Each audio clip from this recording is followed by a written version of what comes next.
Hello, everybody. Hello. Hello. Hey.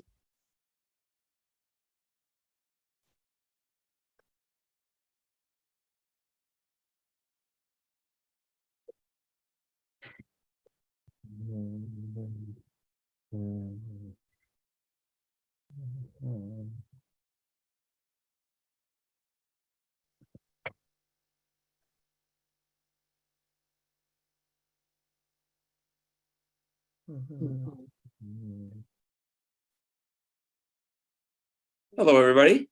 Hello. Hello. Hello, How Michael. are you?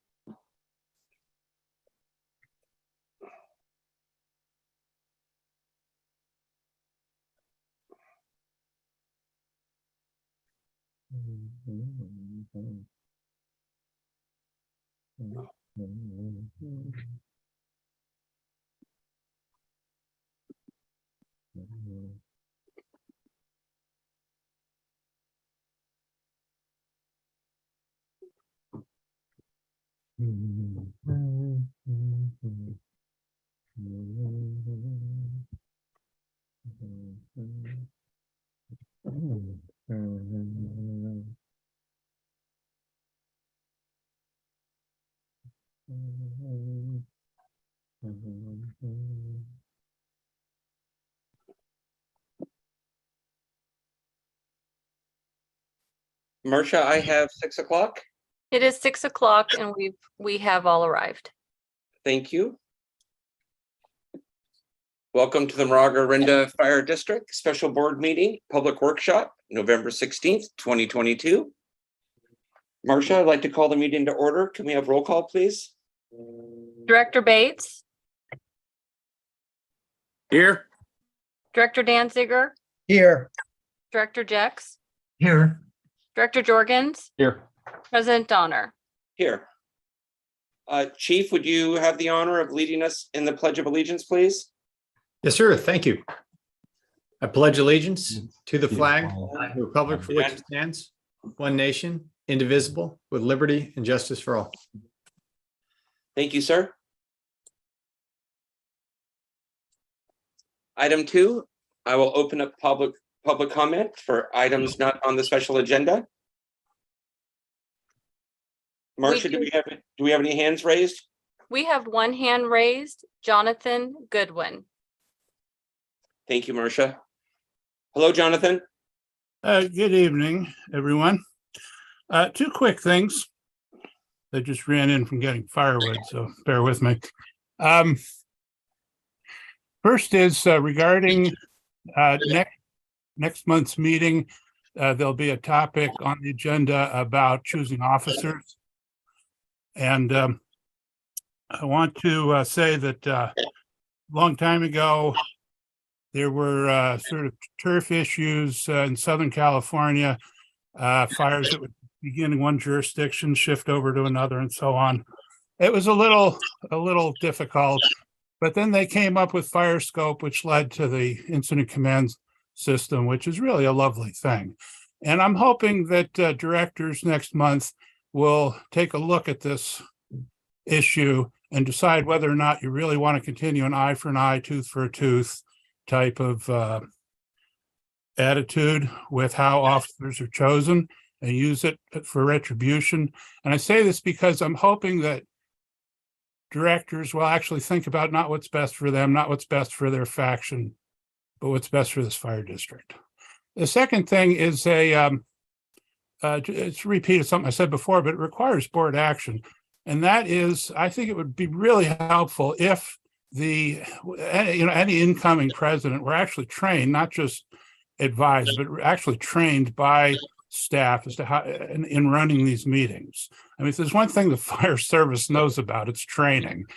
And I think it would be particularly helpful. I know, I've said, in years past, it seems to have gone a little better. And I realized these meetings used to be every other week, and it's a lot easier to get in the swing of things if they're every other week. So it puts the presiding officer at a bit of a disadvantage because it's a big role to play, and every month you have to get ready for that. And I really think training would help.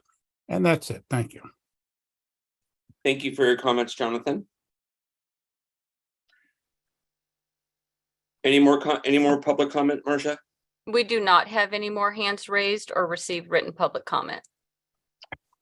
Thank you, Marcia. I will close public comment.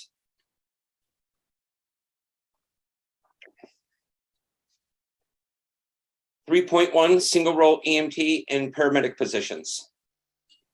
Good evening, directors. As included in the published packet, the staff report references the prior meetings which were held in 2019, 2020, and then earlier this year. Those staff reports are either linked in this month's staff report or available via our website. There were also 11 questions that were received from directors in response to the request for specific data calls during our last meeting. The answers to those are either provided below or, which I should call out several of those for which either the information is not yet available or is available, but not with the time that was available to us since the last meeting or the resources we currently have. Of note, some of these questions lend themselves to something that looks and feels more like an update to our current standards of cover report. The district has had 2 standards of cover, one completed in 2006, the other in 2016. 2016 report is titled 2016 to 2020 and may be time to be refreshed. Of note, the city of Berkeley is undergoing a very similar process, and they anticipate having their report as soon as the middle of next month. However, that date has not yet been finalized for its release. The other areas, City of San Francisco, South San Francisco has a staff report that will be delivered on 9 December. And San Ramon's Valley engaged in a process that was internal, and they were unable to share information for publication with the district for inclusion in our staff report. I also have additional information that was received after the packet went to press with regard to unit reliability or time on task, which is the percentage of time units are committed to an incident based on the number of hours that they were assigned versus hours in the year. That's not included in the staff report. However, I am able to provide that if directors would like more information about that. And then further, there was a question posed about different service delivery models. As I mentioned in the staff report, that is a complex issue. It significantly exceeds the expertise that we have in the district, certainly that I have. And that question would require some engagement of an external expert to provide additional information. As well, there are included on attachments C, D, E, and F. There were a number of attachments that included modeling of different financial and fiscal scenarios that directors had asked for. I would note that with the time we have available for this special meeting and the fact that the details of the updates to the long-range financial forecast that informed attachment C with the fund balance graph, those will be covered in an agenda item on the regular meeting beginning at 7 o'clock this evening. Certainly, Gloria is able to provide more detailed answers now if that should be requested. However, the preponderance of that information will be addressed during the item on the regular agenda. I'd be happy to answer any questions members of the board or the public may have on this topic.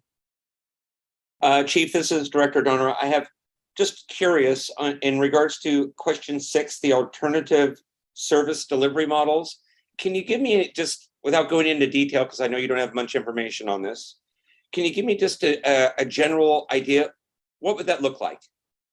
Well, as the question, I mean, when say alternatives are just about anything's possible, but with specifically what was addressed there, and as the question was submitted, suggesting indication in smaller, more mobile apparatus to speed paramedic response in limited access areas. There are a number of entities that have gone to things. This goes back to, you may recall from TV fire shows regarding the fire service in the 70s, the introduction of squads where 2 paramedics man an F-150 or a standard size pickup truck, which was utilized extensively in Southern California. There are other areas that are using even smaller apparatus to move people around in a more rapid manner. That's not standard in the greater Bay Area. And with the exception of a squad that I briefly worked on early in my career, that's not something we have much experience either in the district where it's never been done or in the area within really the region where I can phone a friend, if you will, to find out how other folks have implemented this. There are other ways to do it. They're just not particularly common in this area. And therefore, outside the area of expertise that I could speak to. Okay, so we're not talking about transporting patients. We're talking about getting firefighters to difficult areas in the district. I would have to defer to the director who posed the question, sir. Okay, thank you. I didn't mean to jam you up there. Any other questions from any of the directors? Yeah. Hi, this is Director Danziger. Chief, there's references made to the standard of coverage report, and we haven't had one since I've been on the board. Like you said, the last one was 2016. Could you just, briefly give us a little insight into the standards of coverage report? I mean, what's the goal of it? Is it, and I see we had one, it was 10 years and now it's been another 6 years. I mean, typically, how often are they, and what's the goal of a standards of coverage report?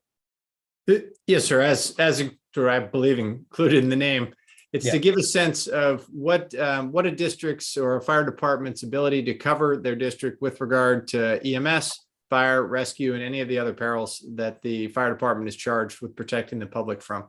So really what they mostly consist of is the first is an introduction and an overview of the district, a history, what has been done before, then a review of call distribution in both a temporal and a spatial component. Where do calls occur? When do they occur? How do the clustering of those calls?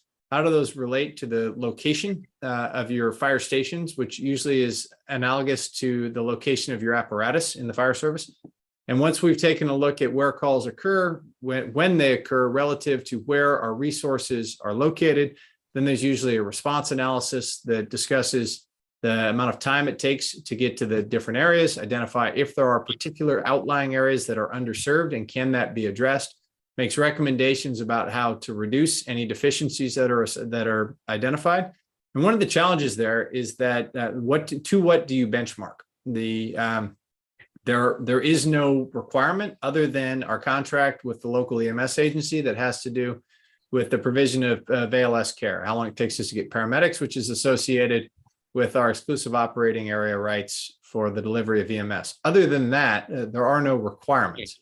There's certainly recommendations, there's benchmarks, there are recommendations.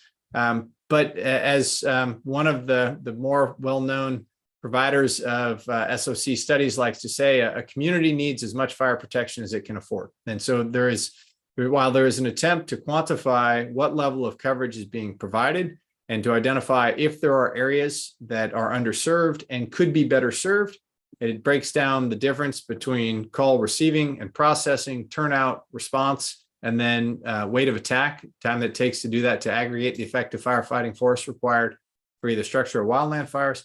And when it's done with all of that, then usually there are a series of recommendations. Recommendations for changes to procedures, what could be done differently internally, that is particularly relevant in areas where the communication system is subpar and is causing delays. Then in addition to recommendations for what can be done with internal procedures, often there's commentary regarding the siting of either fire stations or fire apparatus. You potentially could have lots of fire engines, but they're all in the wrong place.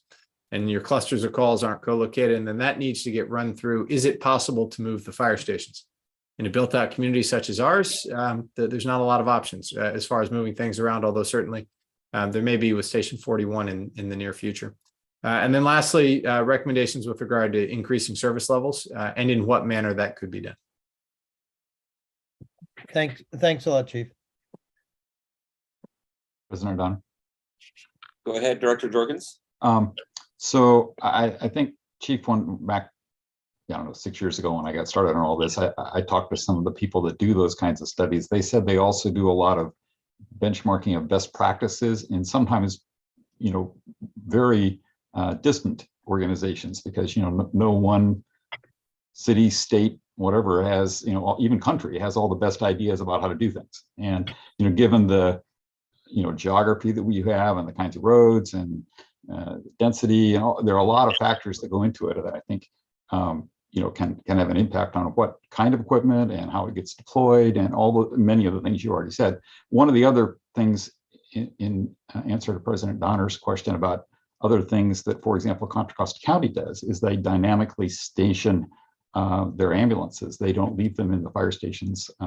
They actually station them dynamically based on the probabilities of them being needed in a particular area at a particular time on a particular day. And they have lots of data to back up their analysis of where to staff those ambulances. In regards to your comment, Director Jorgens, in a district like Confire where their call volume is probably 10 times ours, if not greater, probably makes sense to stage an ambulance somewhere because they have what we call our frequent flyers, and I'm sure we have a few in our district as well. So I'm not sure if that model would work here as well as it would in a district like Confire. But right. I certainly understand the point. Right. That's why they have professionals to figure out the answers. Yep.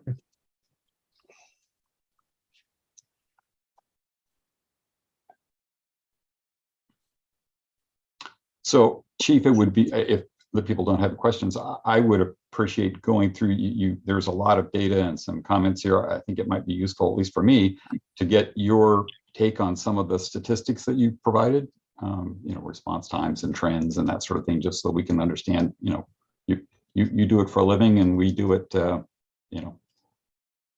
less often. Yes, sir. So the first one is a discussion of response times. If you look at the call volumes first on page 6, one of the things that is anomalous here is that due to the disruptions of the COVID-19 pandemic, call volume, which had grown steadily, generally speaking, there were a couple dips, 2009, 2010, 2011, there was a dip, but after that, we've seen a steady growth year over year of couple percent increase in call volume most years with a couple dips here and there, but the trends have generally been up until we get into the pandemic when we see a significant reduction. Call volume in 2019 was 3,765 calls for the calendar year. 2020, 3123, 2021, 3252, 2022 year to date, 2902. So we've seen there are things that have disrupted the data because of that anomaly, and there are some elements of that have not yet come back, and it's unclear whether or not there is going to be a rapid rebound that'll put us back to where we would have been in the escalator, or whether we will see from our current baseline, we will see continued slow growth over time. There simply isn't enough tail on the data to say. However, based on year to date and call volume, we're back in the 2014, 2015 timeframe with regard to call volume. So that with quite simply, the call volume has not fully rebounded. The second part has to do with ambulance response time. So the Commission for the Fire Accreditation International, which is the benchmark that's used in both the 2006 and the 2016 reports, using a suburban response density, because of we're not an urban area, we don't have a gridded street system, we don't have the population density, which you'll see borne out in the reference to other similar sized or roughly similar sized fire districts throughout the Bay Area. Because our population density is so low, our firefighter ratio per capita is much higher, as it should be, because if we had the same density of, the same ratio that San Ramon Valley has, our response times would be quite simply horrific in some of the outlying parts of the community. And our challenge then, and this is somewhat inclusive of Canyon and Bollinger to a lesser degree, because they are in a rural setting where a different set of benchmarks apply.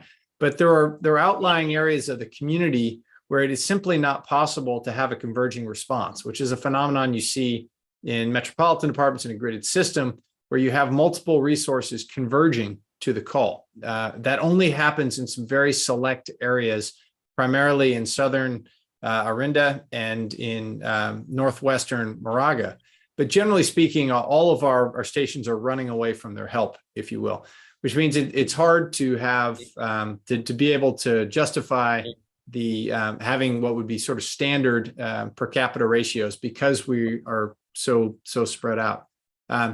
if we look at the 90th percentile, the goal of achieving the superior service goal at the 90th percentile is 6 minutes. In 2016, we were at 60% of the time. However, our median was at 5 minutes and 22 seconds. So the question then is, what's our appropriate standard? And the one that has been used is 7 minute standard at the 90th percentile. If we look at that back 2011 to 2015, our 90th percentile for EMS for engines and trucks was about 8 minutes and 18 seconds. And for our ambulances was at about 10 minutes and 18 seconds. You see on the table included there on page 6 and page 7, we included the 90th percentile response times. In and around the pandemic, we saw a slight increase in the 90th percentile response times. Some of that is very likely linked to the increased PPE usage as we went with, we always practice body substance isolation on EMS calls. However, we went with full respiratory protection and the inclusion of either coveralls or our new utility uniform.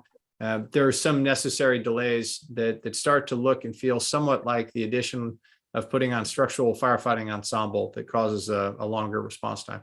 But as you can see there on the tables on pages 6 and 7, our 90th percentile response times for engines have fluctuated between a low of 863 back in 2014, but it have sat generally in the 9s, mid to high 9s, 2015 to present. And that while there has been some slight increases, they're within the 10th of a minute range. And then our ambulance response times have quite a bit more fluctuation.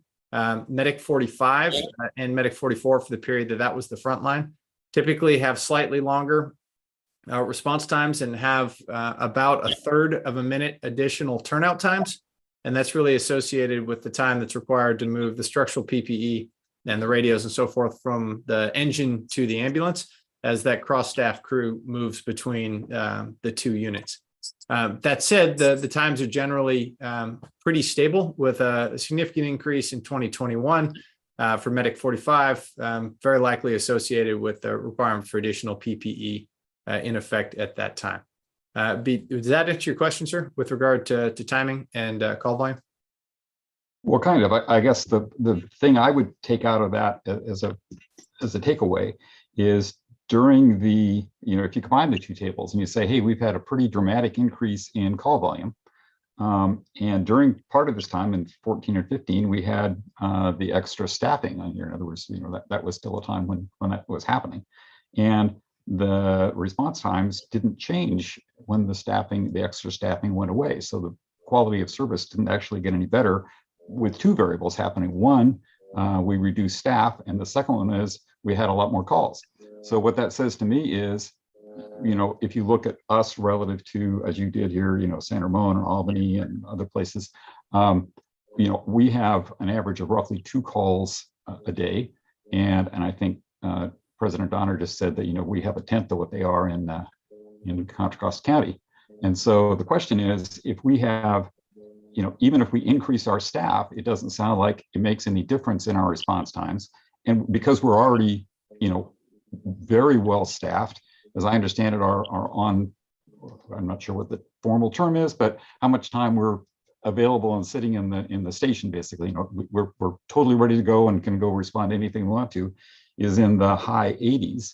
And the standard, as I understand it, is that you have to be down in the 65s. In other words, you have to be out a lot and down closer to 65 to think that you're even starting to be understaffed. So if we're sort of fully staffed, what that would lead me to believe is your response times can absorb the number of calls that have increased and don't seem to vary based on the staffing that you have.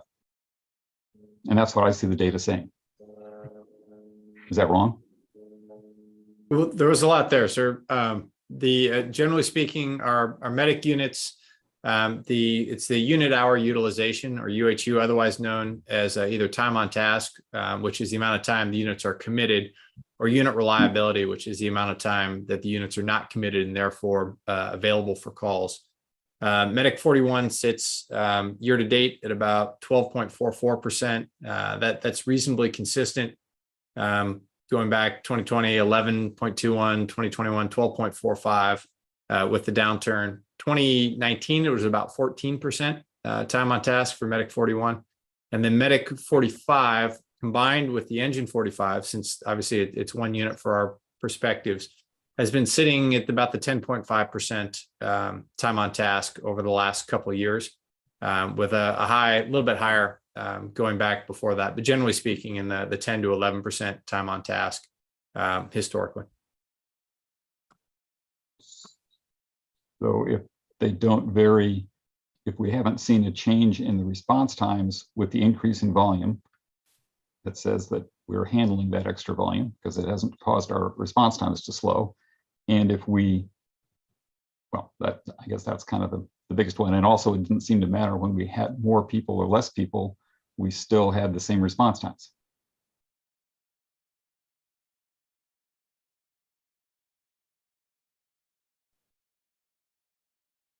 And as I understand it, the objective is to have good response times.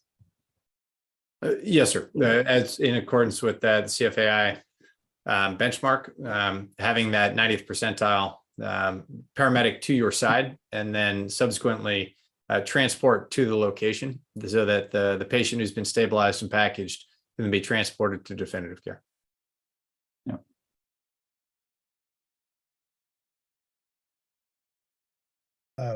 President Donner?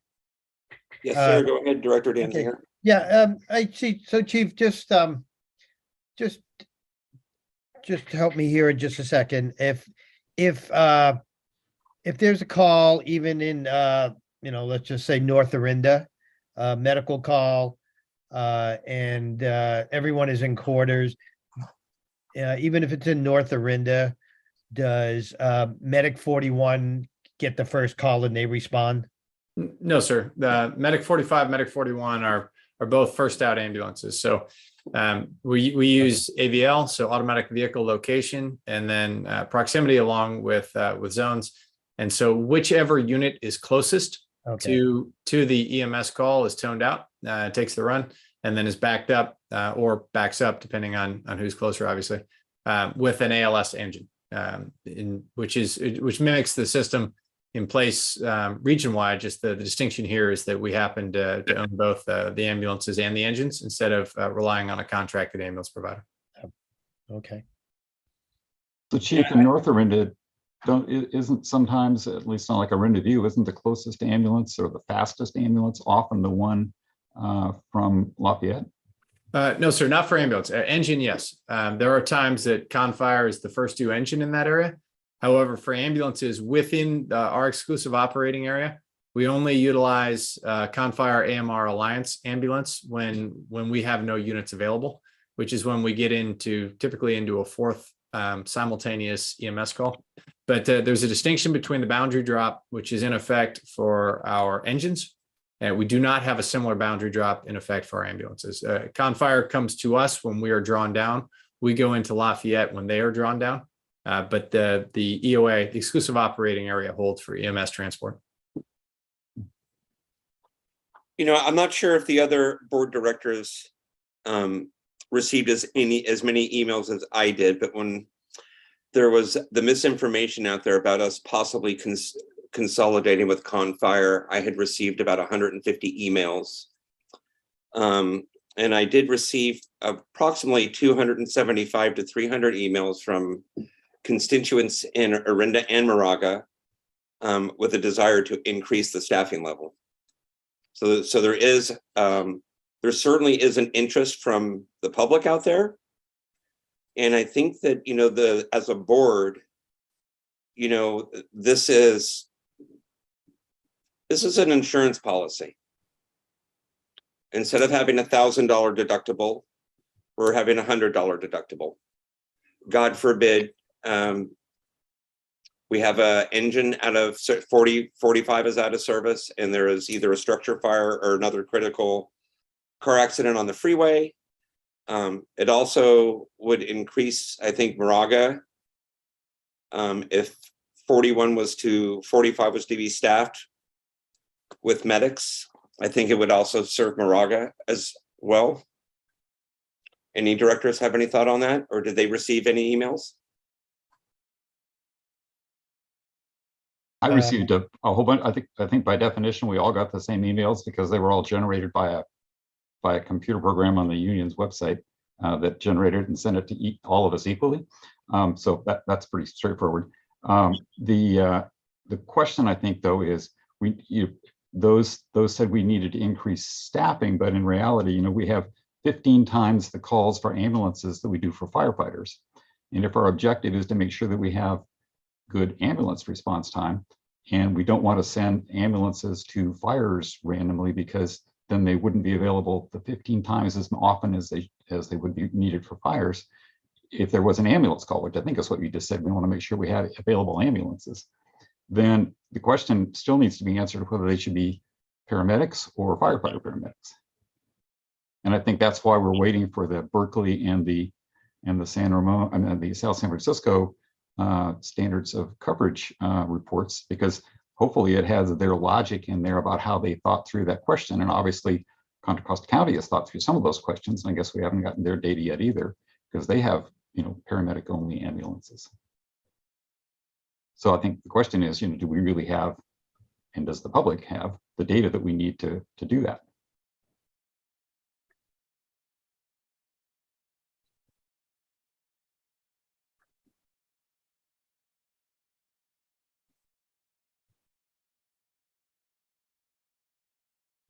Any other questions from directors? Well, maybe can we let the public ask some, and then maybe, because I know, for example, Jonathan Goodwin had a very well-written letter that talked to some of the standards of coverage issues and about equipment and things. And I think there are a lot of variables one could play with. But so can we? It's supposed to be a workshop, so it doesn't necessarily. Sure. Let me ask Marcia if there is any more. Marcia, do we have any more public comment hands raised? We do have 3 hands raised, and we did receive the written public comment from Jonathan Goodwin, which has been forwarded to the directors and posted on the website. Thank you for clarifying Mr. Goodwin's letter. And let's take the first caller, please. Matt Swindle. Hello, Matt. I thank you, Your Excellency. I really appreciate your time here. I don't understand half the stuff you just said. I just wanted to give my support for Chief Spinnaker. I met him in person. He is much taller than I anticipated. And when I don't know, I think he could probably just walk across the district and put out fire with his hands. He's like a Greek god or something like that. But I really appreciate everything you all are doing for our district and the chief. I just, if it comes out of his mouth, I think you just got to do it. And you got my support board, and thank you so much. God bless you all. Have just a great night. Thank you again, Your Excellency. Thank you. Thank you for your comments, sir. Mark Evans. Hello, Mr. Evans. Yeah, hello. I'd like to comment about the that you stated that there were many emails in support of this. I would just like to say that emails are not a quantifiable record. I think votes for director are quantifiable. Thank you. Thank you for your comment, Mark.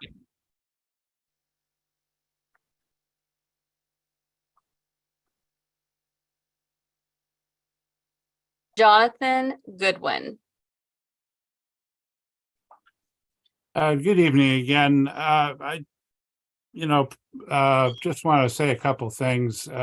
Basically, it's a complex situation. I mean, clearly, right? It's a puzzle as to what the staffing should be, but that's within a larger puzzle of the way the district is constructed, right? Those stations weren't put in by MOFD, they're put in by the county. And there were various studies done that, I guess, that was I've never seen that, but that was the genesis of it. And then it's built up in a certain way and it's come to a certain arrangement. And that's what the standard of coverage document sort of, it's a promotion of what that fire chief thinks, should be at what it is at the time, what it should grow to. I think it's really hard to look at that little puzzle without mastering the larger puzzle. And I don't think we're there yet. There are so many variables. I think it really would help the board to sort of slice it into portions and take these over time, and to try to digest how the whole thing is put together. You know, I said in my letter, if it was, why not 2 engine companies at 45? Why, I mean, there's why have the truck in the middle of the district when, an ambulance could cover either way, or an engine could cover either north or south. This larger puzzle, I think, needs to be more deliberately approached. So the last thing I want to say is, I think, if it was broken down, if it was given to a committee to actually make a report to take back to the directors, that would be very, very useful. You could quiz the chief. He could give a tutorial on this stuff. Directors could put it in their own words. And I think it would be really cool to invite ops chief or the fire chief from one of these agencies that have recently done a standards of coverage report. Bring them to, a committee meeting or a workshop and ask them to go through it, and go through the important parts anyway, not the fluff. I think that would be highly instructive. In times past, directors were really much more tuned into this stuff. When the district was formed, there wasn't a whole lot else to, taking over, before the pension stuff got to be such a hairball, and so on and so on. There was just more awareness of And that concludes our 3 minutes. of these sorts of things, and I think the directors need to go back to having a more basic fundamental understanding of not just the areas that they're interested in, but the general construction of this fire district. Thank you. Thank you for your comment, Jonathan. Vince Wells. Hello, Mr. Wells. Good evening, President Donner and members of the board. Vince Wells here, Local 1230 President, representative of the firefighters of Moraga-Orinda. I just wanted to kind of reset the stage of what this issue is about and what it means to our membership. Is back during the economic downturn. Prior to that, there were 2 permanently staffed ambulances. And because of the economics and the concern about, fire district funding, they reduced the ambulance, this one of the ambulances, and made it a cross-staff ambulance, which means that the the crew will be either on the engine or on the ambulance. And that was a degradation of service, because we used to have 2 permanently staffed ambulances, meaning that engine was fully staffed and that ambulance was. And so what we're asking now is that the funding has been restored in the fire district. The fire district has done a lot to secure funding by creating a pension stabilization fund, OPEB funding, and paying down the unfunded liability and all the things that's been done, and has increased the reserves significantly. So you now have the money to restore that ambulance and that ambulance was based in Orinda. And so we're just asking that now reevaluate that situation. And it's not so much a matter of trying to find out how many calls they go to or whatever. It's an enhancement of service, and it's affordable. And the Moraga-Orinda Fire District is a public service agency and not a business. So banking money, making all the other financial efforts that are being made are great. And we agree that they secure the fire district, but restoring that ambulance is significant to the community. So that's what this is about, and that's how we're hoping that the board views this in your discussion. Thank you. Thank you, Vince. Anthony Stevens.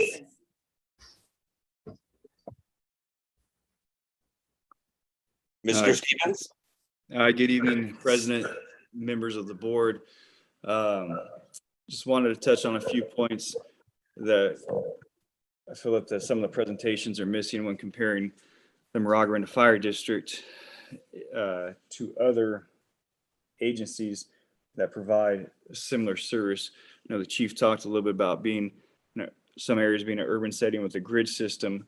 Another significant difference between the Moraga-Orinda Fire District, the community, versus some of the other ones, there's also no hospitals that the ambulances transport to in Moraga-Orinda. So you don't have some of the same luxuries or relationships with your local hospitals where you might be able to break away to respond to another call or another fire. Like was said tonight, it is a little bit of an insurance policy and enhancement in service. We heard already that we don't pull ambulances in from the outside until the ambulances are depleted in Moraga-Orinda. The firefighters in the past staffed that ambulance in Orinda, keeping that fire engine in service. North Orinda has been identified as one of the highest fire hazards in the state of California. That is partly why the district has been so successful in getting so many fuel mitigation and prevention grants, and putting the ambulance back in service in Orinda with firefighter paramedics would aid in the number one goal, saving life, property, and the environment in the district. That is all. Thank you. Thank you for your comment, Anthony. We do not have any more hands raised or received written public comment. Thank you, Marcia. Any directors have any comments on the public comments that were just received? President Don, this is Director Danziger. First of all, thank you to everybody who spoke, and I'd like to say to Mr. Goodwin, thank you for the email. There's a lot of good information in there supplied to us. You know, we've been discussing this issue for 3.5 years now. And I don't think anyone, I mean, I see the stats myself. It's difficult because, you know, call volumes have changed. We did have staffing at 45 before, you know, so it's and we haven't had it there since 2014. When you go back, you know, beyond that, further back, I mean, it does to me look like our response times were better. You know, I don't think anyone doubts that staffing the ambulance in Orinda at Station 45 is a better model for the community. It's safer for our residents. It's safer for our firefighters. It's, you know, someone mentioned it's kind of like that insurance policy of, you know, we don't want to be in this situation where we have an event where both of our ambulances are out. It takes too long for, you know, an ambulance to respond to a call somewhere in the district, and we have a disaster. We have something goes wrong. I mean, we're trying to avoid that, and you know, whichever model that we want to talk about, is it single role, is it firefighter medics? I really feel that it is a better model for our community. Our community deserves it. They pay for it. I believe that we can afford it, whichever model it is. And I just think it's a better way of doing business here. You know, we could talk about this for 3.5 more years, but we've been talking about it. And I don't know that anything that we're going to hear is going to change, you know, our situation here in Moraga-Orinda. You know, so, You know, I'm just thinking that maybe it's time to make some decisions and, you know, I don't think with this item today, I don't think we can actually vote on something, but we could give direction and maybe it's that time. And so, you know, I just want to put that out there that I don't know that things are going to change if we just keep going and going and going and talking about it. And whatever model it is that we direct staff to proceed in, it's going to take a long time. I mean, we're not talking about doing this next month or a couple of months, recruiting, however we wanted to do. I mean, somewhere in here, the chief said that recruiting firefighter paramedics, which you know is very difficult right now. It could take 2 years. You know, so I'm just feeling that maybe it's time to just move forward instead of just spinning in place. That's really what I have to say right now. Thank you, Director Danziger. Director Jex, go ahead, please. You know, whether there's other options or other things we haven't really explored fully. When you talk about one of the reasons that we cut, or not we, but our predecessors cut the 2 positions, is they couldn't afford to maintain them and meet the obligations of the district. We haven't got into the 9 pages of long using various assumptions. The analysis that I did, if you look at it in the next 5 years, in 8 of the 9 years, we dropped in our reserves to an unacceptable level. If you look at to the 2032, 5 of them, or 9 of them dropped in 2 years. Could you please repeat that, Director Jex? I didn't hear you. The reserves, which we've talked about before, we're not even yet still to the 50%, which is de minimis in terms, in my view, of being healthy and being able to meet our obligations. We have, in the next 5 years, we've got almost, I've wrapped it up, $18 million in capital expenditures that we're going to have to fund.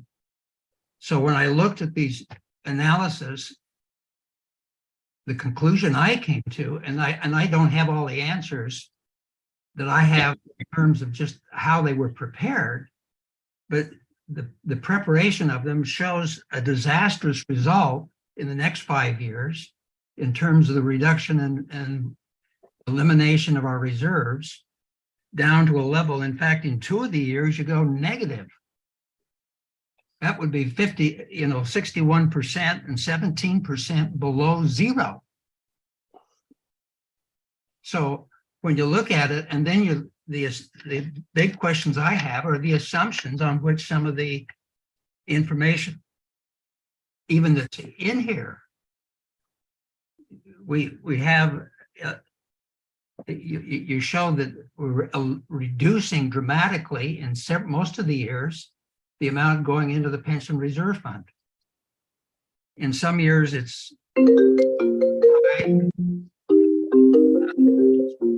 so there's a whole bunch to thoroughly really understand the economics and the affordability. That's what I thought these were prepared for. And so once having looked at them, and again, where the information came from in terms of the pension, from the usage to CCC over that period of time, again, gyrate sometimes very dramatically. There's some really basic, I think, I would have to have answered before I could vote yay or nay.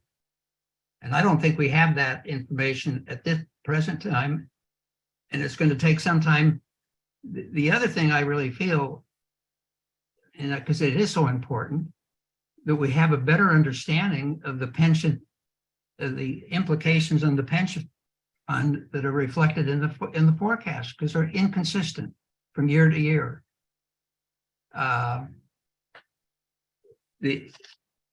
the volatility that we're dealing with, they're going to be dealing with in terms of uncertainties over a whole host of issues is reflected. If you look at one of the issues, we don't have any balance sheet information, which I think is, is critical when you're looking at this. But if you remember, if you go back to the 1921 and 22 financial statements, but particularly in 1921 and 22, indications of the volatility is the magnitude of the dramatic increase in the deferred outflows and deferred inflows. Those deferred inflows and deferred out balance sheet and disclosed in the thing, basically from 13 million in one period up to 21 million in 21. There's a whole host of issues, and those are numbers that are, if you remember, are amortized into the thing.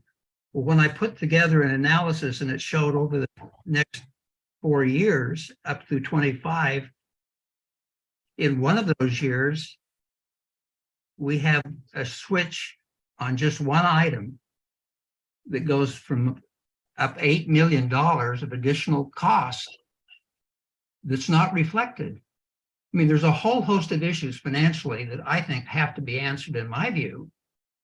And I think that's going to take some expertise and some assistance from some experts, particularly on the pension issue, because you can't just take the numbers that are here and say, oh, this is it. Even if we did go on this one, we couldn't do it. Incur that additional obligation. And Director Jex, was that looking at the firefighter paramedic model or the single role model, or? I looked at all 9 of them, and I prepared an analysis on all the 9 and all of the holes that I saw. I could take the next 30 or 40 minutes and we still wouldn't cover all the questions and issues. Yeah. This analysis that we got is a great start, and I appreciate what the staff did. But we're talking about a key issue. And when I tried to focus on the next 5 years, all I see, in my view, the risks are of a downward movement in our reserves. And it's, 2 issues. One of them is adding another $1.5 million. And then the other issue is, if you look at what Cirrus just did in terms of reducing the discount rate, the swing when they do that on the cost is dramatic. Our instead of an unfunded pension liability of 25 million, it moves up to about 60 million. Well, that's going to have to be funded. So until you can address those kinds of issues, I think you're flying in the dark by making a recommendation to incur another $1.5 million in costs because we can afford it. We can't. That's a pipe dream. We can't do that and expend $18 million on new physical facilities, which are dramatically needed and have been needed for a long time, and we have deferred and not acted on it. But it's in the forecast that we are going to start this year and hopefully have it all completed within a 5-year period. Well, that's $18 million. It's going to also impact the reserves. Thank you for your input, Director Jex. President Dunn. Hold on one second, Director Jorgens. Marcia, we have one more hand raised. We do. Daniel Albana. Good evening. Can you hear me? Yes, I can. Hello, Mr. Ivana. Hello, President Donner and the board. Thank you for hearing me out. My name is Dan Albana. I'm Moraga-Orinda representative of 1230. I'm assuming Director Jex, you're looking at all the attachments associated with this special meeting.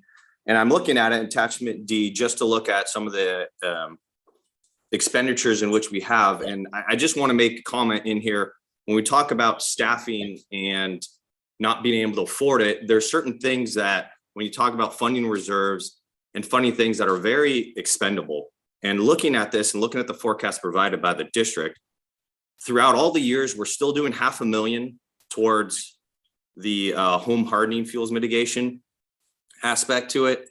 I'm still seeing it drops down to $1 million going to the pension stabilization fund, and then 27, 28, I see almost $5 million going towards the pension stabilization fund. We're still funding the OPEB.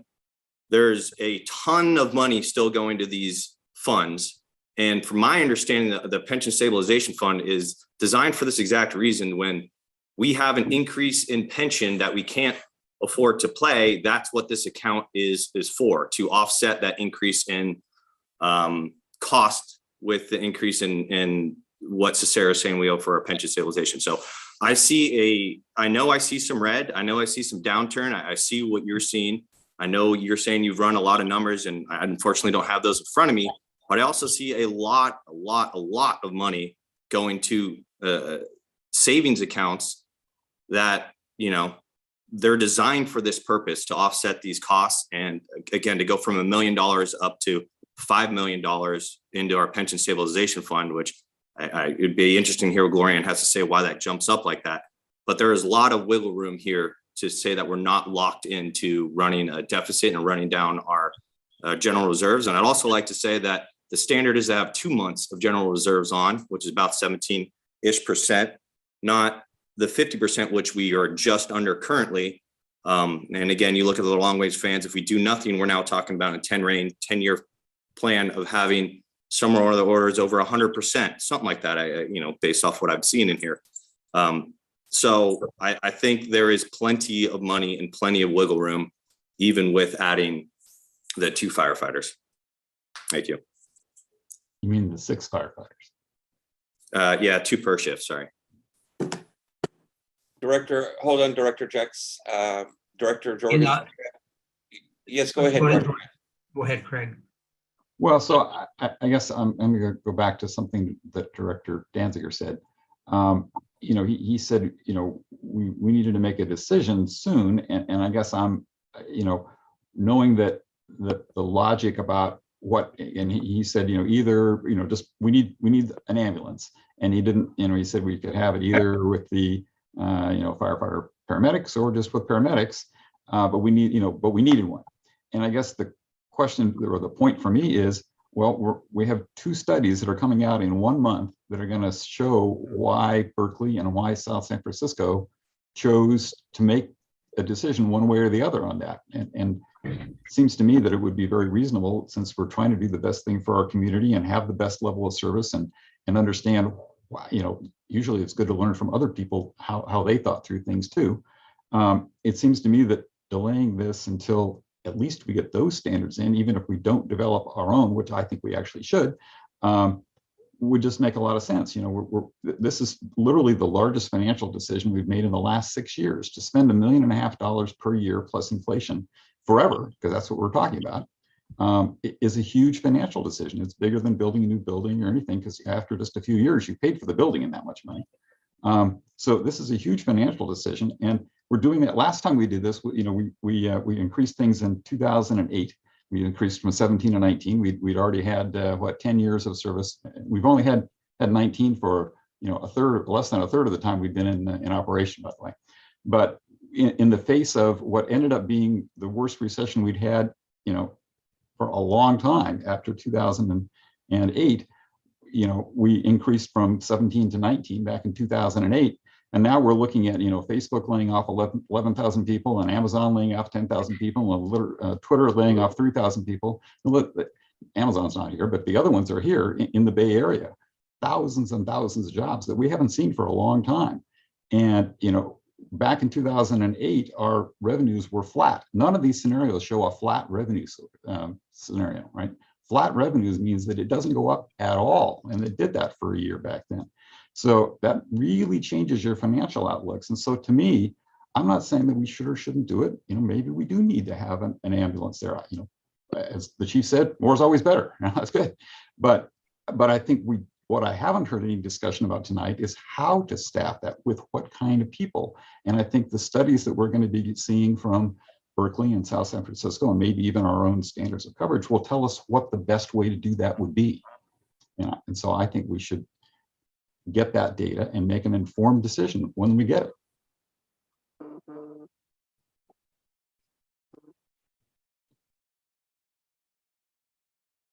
Director Jex looks like he wants to talk again. Yeah, the pension stabilization fund basically is being accumulated to fund the unfunded pension liability that we have an obligation to the firefighters to support. And that's one way of ensuring that it will be there when they, decide to retire and take it. One of the issues, and it's a big issue, recently, I think Cirrus, if I understand, reduced their targeted rate in terms of what they anticipate they're going to be earning on the pension plan. In our 2020 audit, in the disclosure, and you can go and look at it in the footnotes, where we were about an unfunded pension liability about 26 million, a 1% drop, which about is what has occurred with Cirrus over the last current, because they've never earned what they targeted before. That number goes up to 54 million. So if we have a $54 million unfunded pension liability facing us in the next year or two, I can imagine the assumptions they're going to make in terms of funding are going to be dramatically increasing the actual pension contribution. And it does. It literally, on some of the analysis that these schedules we got, it will double even without that. I So think that happened in 2010 or 11. I think it actually did roughly double when their rates of return went down a lot. that's correct. And they've now they've honored out. I mean, they've made a wise choice and have reduced it to, I think, what, 6 3/4 instead of 7.5. Well, that's about another $25 million in the unfunded pension liability. If we missed one, we wouldn't have enough money in the pension stabilization fund for just even 1 year. Directors, if I may interject, we're at 7 p.m. and we need to end the special meeting and begin the regular meeting. Thank you, Chief.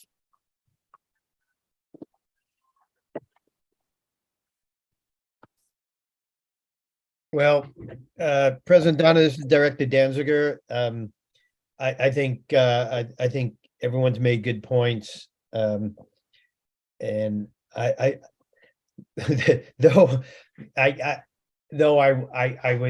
went into this meeting feeling like, I would like to move on. I think the points of Director Jex and yourself and Director Jorgens make a lot of sense of waiting to get that other information. And in the sense of time, we're up against the clock right now on this. So I would be in favor of just moving on and addressing this again at a later date. Director, President Donner, if we could adjourn the special meeting and open the regular meeting, please. I got it. Thank you. Thank you, Chief. Thank you, Director Danziger. Welcome to, go ahead, Marcia. If I could have a motion to adjourn. I move that we adjourn the special session. Second. Director Bates, Aye. Director Danziger, Aye. Director Jex, Aye. Director Jorgens, Aye. President Donner. Aye. Thank you, Marcia. We Welcome to- sign out and go to the other one. No, stay right here. It's the Stay same right. same link. Same link. Thank you. Welcome to the Moraga-Orinda Fire District regular board meeting, November 16th, 2022. I will call the meeting to order. Marcia, can we do a roll call, please? Director Bates. Director Bates, He was just here. Yes, sir. Oh, thank you. Director Danziger, Here. Director Jex, Here. Director Jorgens, Here. President Donner. Here. Chief, in honor of your service to the country, would you please lead us in the Pledge of Allegiance, please? Yes, sir. I pledge allegiance to the flag of the United States of America and to the republic for which it stands, one nation, under God, indivisible, with liberty and justice for all. Thank you, sir.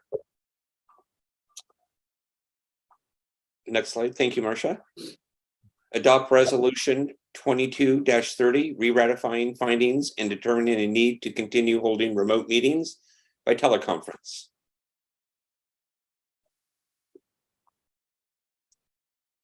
Would you like to take public comment? Yes. Do we have any public comment regarding this, Marcia?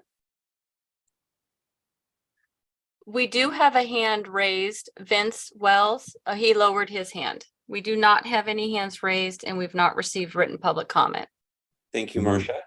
I move we adopt that. Let me close public comment. Thank you. So we have a motion to adopt 2.1. 2.1. So moved. Second. Director Bates, No. Director Danziger, Aye. Director Jex, Aye. Director Jorgens, Aye. President Donner. Aye. Before we move on, it does look like Vince Wells re-raised his hand, so it may have been an error when he had lowered his hand. Okay. Vince Wells, Mr. Wells? Yes, I'm here. I appreciate that. Unfortunately, you already voted. I don't understand why. I mean, I obviously participate in meetings up and down Contra Costa, and everybody's going back to live meetings. I understand the reason why that we were, with the COVID situation, but it's time now to start allowing the members of the public and us to be able to come back and show up. So I would be curious to why that's being delayed. Most of the other governing bodies in Contra Costa are reopening. And I think it's important to be able to have the public, because even just in that last meeting, there's a big significant difference to how the public and us get to engage based on being zoomed in, zoomed out. So I would hope there could be a little bit more deliberation to why the board is choosing to not go back to opening up meetings. Thank you, Mr. Wells. I think we were waiting for February when the governor actually declared the pandemic over, I believe. And I believe the city of Orinda is still holding their sessions remotely. Is that correct? Yes. Town of Moraga? I don't know about Moraga. The federal government hasn't even stopped to be. They have more than an emergency medical situation. They have an emergency, state of emergency for the country situation, and Congress is debating it right now. Well, we'll take that up next month.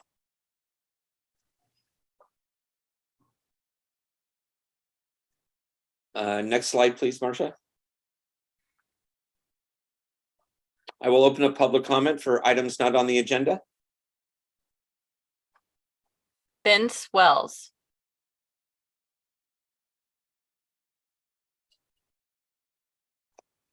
You're on, Mr. Wells. Actually, that is an accidental hand raise. All right, thank you. We do not have any hands raised and we've not received any written public comment. Thank you, Marcia. I will close public comment. 4.1, brief information, only reports related to meetings attended by directors at district expense, excuse me. Any directors have anything to report?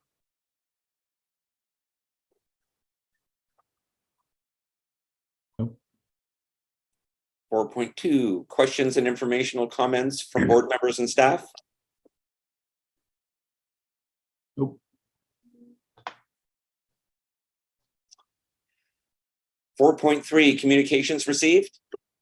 Yes, sir. As you see in the attachment, just for context, this was related to a property transfer inspection, which identified a number of items that needed to be completed to comply with the fire code for a property that was in the process of being sold. I have nothing else to add on this communication, sir. Thank you, Chief.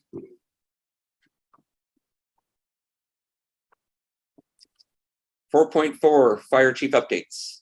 Good evening, directors. We'll begin with the finance report from Mary. Good evening, directors. I have a brief finance report, strike team update. Next slide, please, Marcia. The strike team receivable update, the actual for 2021, 2022 is the same as last month, $120,000. And that's, those are 2 Calf Canyon invoices that are still outstanding. Estimated receivable for 2022, 2023 to date is $682,933. This is based on F-42s that I've received, and we've received payments so far this year of $39,867.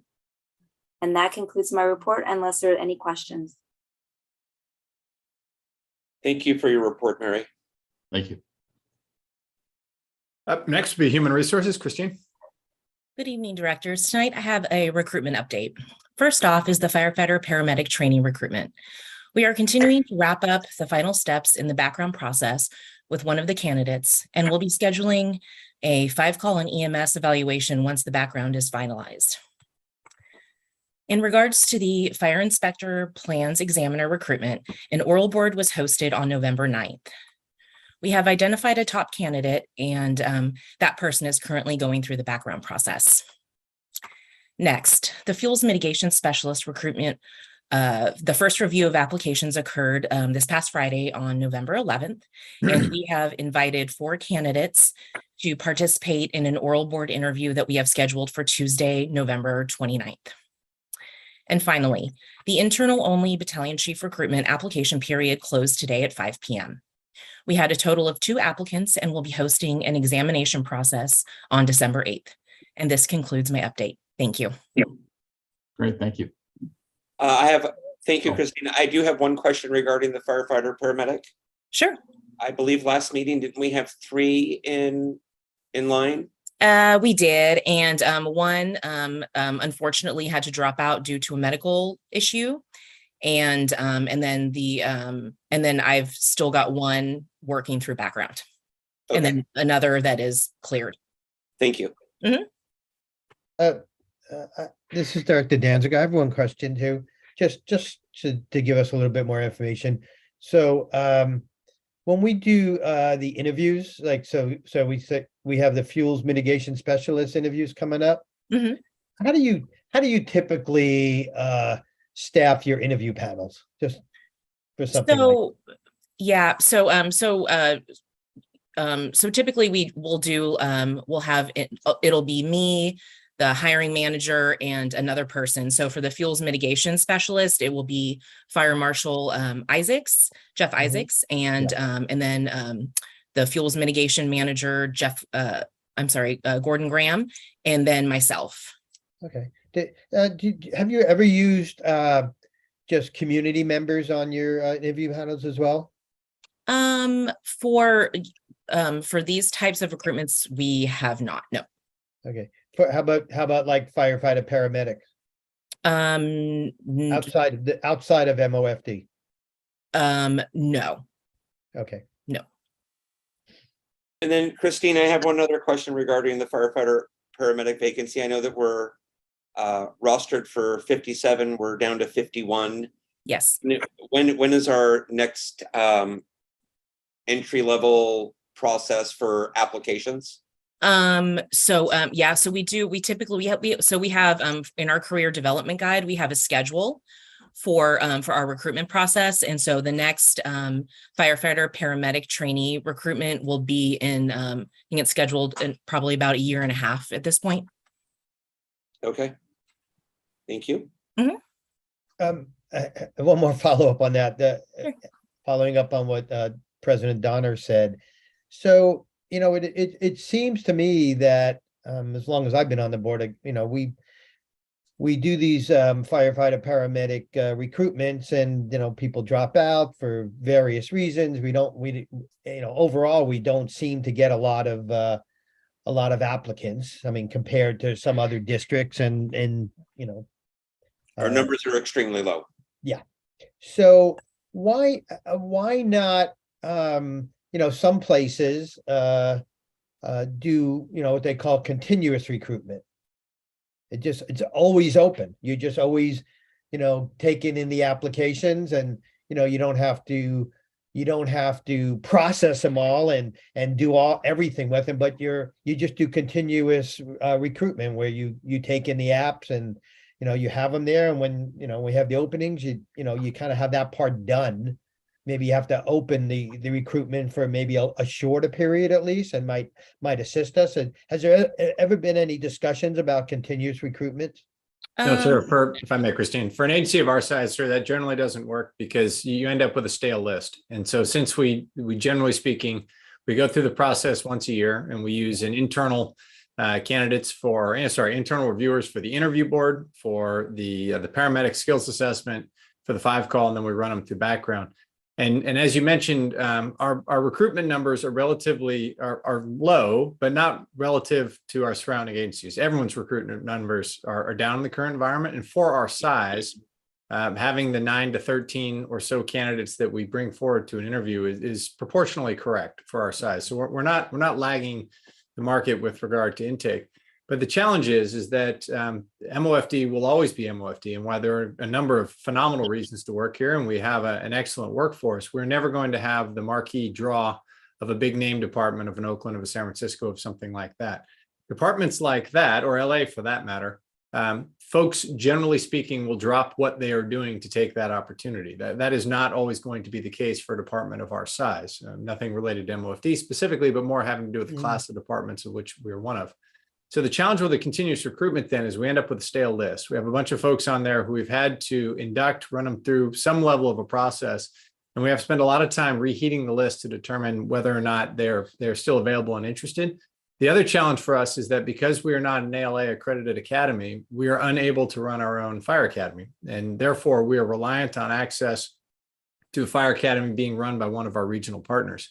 And it's the timing of that fire academy and the ability to put folks in an academy on a known date that causes us to have to back up between 7 and 8 months to begin the process. So having a continuous until filled recruitment process wouldn't do us much good, because we'd just be accumulating names until the time that we were able to push a batch through to make that fire academy date, because we're not running a series of revolving internal academies.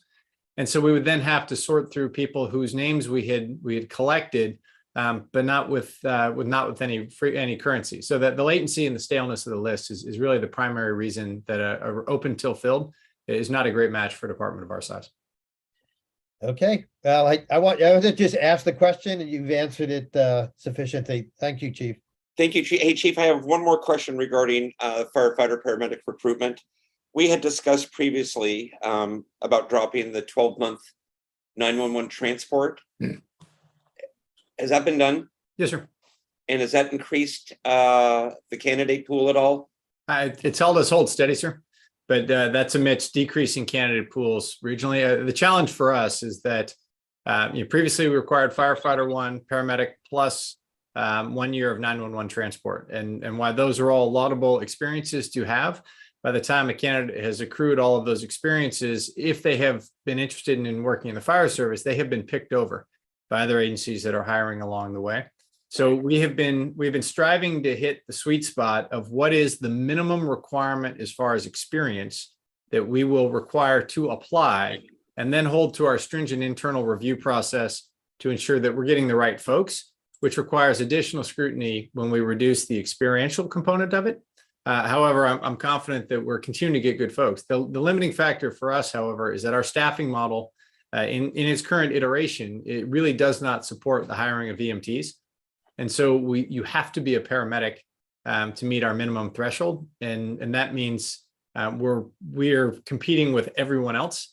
And there's a lot of folks along the way, to include at least one of our former fuels mitigation specialists, Tiffany Walls, who we would have loved to have hired, who is in San Francisco, happily working on a truck as an EMT.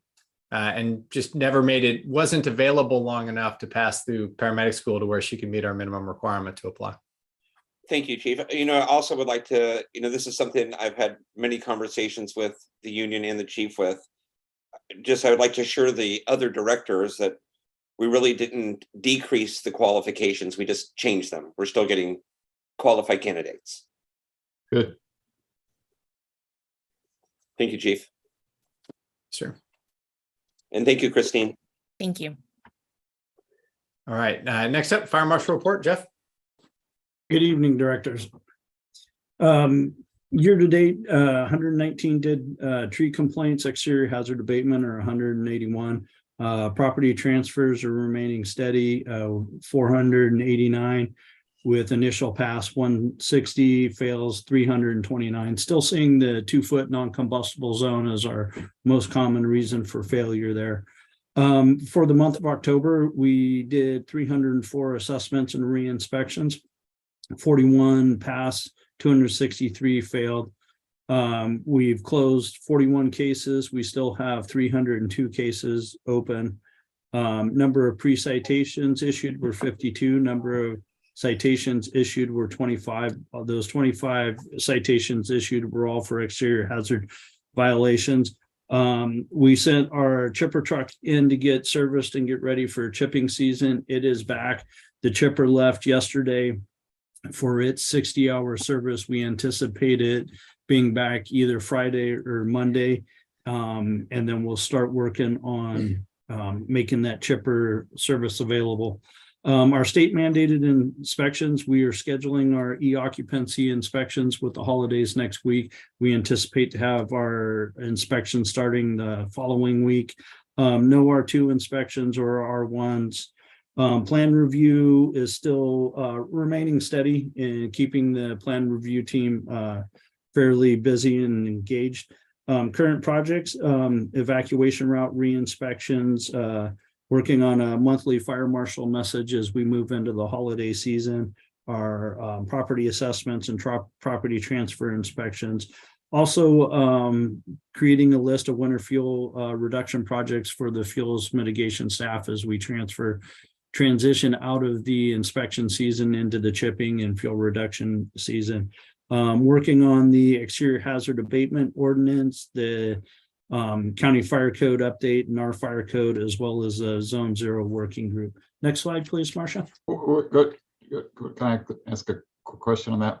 Yes, sir. The last 2 sentences you said, can you just tell, I thought I had remembered that somewhere around this time of year is when we were thinking, and I realize it's herding cats when you're having to deal with a whole bunch of agencies, so I get that.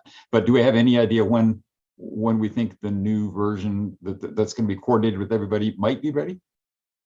Yes, sir. If I may, the code requires that we transmit any proposed changes of the fire code to the city, the town, and the county for no less than 30 days before it can be reviewed by the MOFD board. Given that December will be seating new board members, we intend, assuming that there are no significant comments that would cause us to have to fundamentally rework it back from the city, the town, and the county, we intend to bring the fire code forward in January for a first reading and February for a second reading to the MOFD board, along with the companion exterior hazard abatement ordinance that takes the components having to do with vegetation management that previously resided in the fire code, the unresolved but potentially correct, we don't know, assertion of East Bay Parks that the fire code stops at the exterior walls of the structure. Out of an abundance of caution, we've been responsive to that, and we will be recommending moving the vegetative management components out of the fire code into an exterior hazard abatement ordinance that would come forward at the January and February meeting for the board to review and hopefully adopt. So we get it after all of our, the rest of the public has access to it before we do? Well, no, sir, not the public, the attorneys. So we provide at the staff level the proposed changes to the attorneys. So district council has transmitted the fire code amendments to the city attorney, town attorney, and county council. They review, they engage in a lawyer-to-lawyer conversation. If there are no recommended changes there, then we would provide it to the board and to everybody for review, discussion, input, et cetera. Got it. Thank you. I'm sorry that. Good. Is there more lawyers? And Next if I may, Jeff, before you get back on track, just the last thing he said there, Zone Zero Working Group. Jeff continues to be a member of the statewide group that is developing the new recommendations for Zone Zero, which is in a increase in addition to the defensible space regs. Jeff continues to represent not only the district but the region well, as that working group struggles with the many competing challenges, and Jeff's been instrumental in helping shape that. And we look forward to seeing the Board of Forestry promulgating its final requirements sometime in the near future. That's a super important job. Thank you. Back to you, Jeff. Thank you. And directors, here's the code violation numbers. And again, we continue to see, dead tree material leading the top of our list there. Clearance parcels under an acre, and the 3 and 15 are the top three that we continue to see on a monthly basis. That concludes my report, and I'm happy to answer any questions the directors may have. Thank you for your thorough report, Fire Marshal Isaacs. Yeah, thank you. Good job. Thank you, sir. Directors, next is a staff report answering or attempting to answer any questions that the directors may have about our administration's administrative citation program, specifically the relationship with the district's contract or data ticket, the amounts of fines issued, collected, administrative fees collected by data ticket, and the associated contract are included in the staff report. I'd be happy to answer any questions or take any feedback if that report is not responsive to the question that last month that asked for this item. President Donis, Director Danziger. Go ahead, Director Danziger. I really don't have a question. I had brought up this question in a previous meeting, and I just want to say I asked, I received. This is a lot of information that I really didn't know this level of detail, and I just want to say thank you for providing it and giving us some more, this detailed information on the whole process. I think this is pretty self-explanatory, and again, just thank you for providing it. Yes, sir. And if I just, as we've said before, the district's goal is always to achieve voluntary compliance. Staff goes to great lengths to avoid issuing fines. And we just encourage residents to check your mail and then to carry out the functions that are required. And if there's uncertainty, to give us a call so we can help identify what needs to be done. As I've said before, though, it is worth reminding anyone who's doing this that the fire code is not the beginning of the negotiation. The fire code is the requirement. And we spend a lot of time answering questions about, well, do I need to do as much as this thing says? And the answer is yes. That's what it says, and it's a minimum. And we certainly would encourage folks to consider opportunities to carry out with enhanced mitigation. Next, we'll discuss the Tunnel East Bay Hills fuel break. Marshall, if we could put up that slide, please. Great. So, directors, here you see the outline of the fuel break. Jeff's going to talk through specific details with regard to work units and where we are. At an overview, we have begun work during some of the favorable weather conditions we've had recently in areas, specifically those areas owned by East Bay Mud, where an existing CEQA or habitat management plan is in effect, allowing us to carry out work with a more limited environmental review because it falls under existing approvals. The project areas that Jeff will talk about specifically, we have understanding the concerns of members of the public and the board with regard to the piles, the brush piles that were created earlier in the year. We had a plan to burn them today. However, there's a slight wind event, and there was concern about some of the drying effect of that wind, even with the recent rain. And we're scheduled on the 28th to have those folks back out to get some fire on those piles and start clearing them out. The next big push is to finalize our environmental review under Cal VTP, which is required using a district contractor. We anticipate having that completed within the next several months. Same with the cultural resources review. And we are hopeful that by mid to late spring, we'll be underway with large scale clearance in some of the work units tying all of this together. But I'll turn it over to Jeff to talk specific details with regard to progress for both clearing and environmental review in the different work areas. Good evening, directors. As Chief mentioned, we are conducting the environmental review through CAL FIRE's VTP program. It's a categorical exemption. So we have our biologist and our environmental consultant. They are out there doing their surveys in the next couple weeks to get the paperwork finalized and sent off to the state agencies. We'll start at the top, which is work area 3, around the Wilder development area. We will begin tying in from Highway 24. Again, a lot of this area is on private land, so we have to wait for the environmental. But we'll work south, doing the fuel break around the homes and structures there. Work areas 5 and 6, we plan to do towards the end of the project. We have begun work in work area 2. We're approximately 40% completed in there. That's where a lot of the piles have been established, and we're waiting for the better weather conditions to burn those piles. Work area 1, the portion just south of Val Vista there on East Bay Mudland, we've created numerous piles, and approximately I'd say 50 to 60% of that work area has been completed. We had crew 12 in there this week, putting the paper on the piles to keep them dry, so when we hit the right weather, we can get in there and burn it.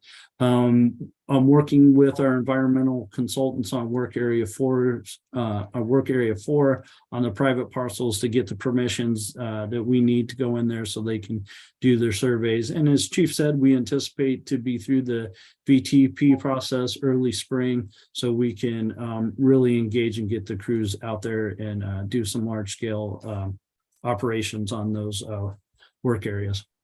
End of my report. Happy to answer any questions the directors may have.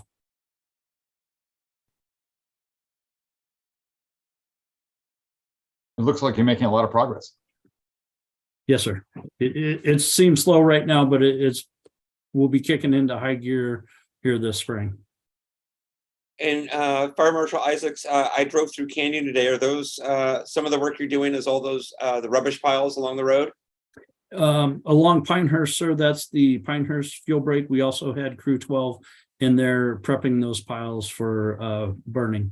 Yeah, I saw a lot of piles there today. Good Yes, work. sir. Director Jeck's question, have we submitted any billings yet to the state for reimbursement? Sir, we are working on that. I'm working on the quarterly reports that are required to be attached to the bills. Have submitted them to the local unit for review. They've sent them back. They want to see some additional information in there. So we are trying to get those bills sent in. How are we coming in regards to our estimates as far as what we had planned as far as the budget is concerned with regards to the projects to date?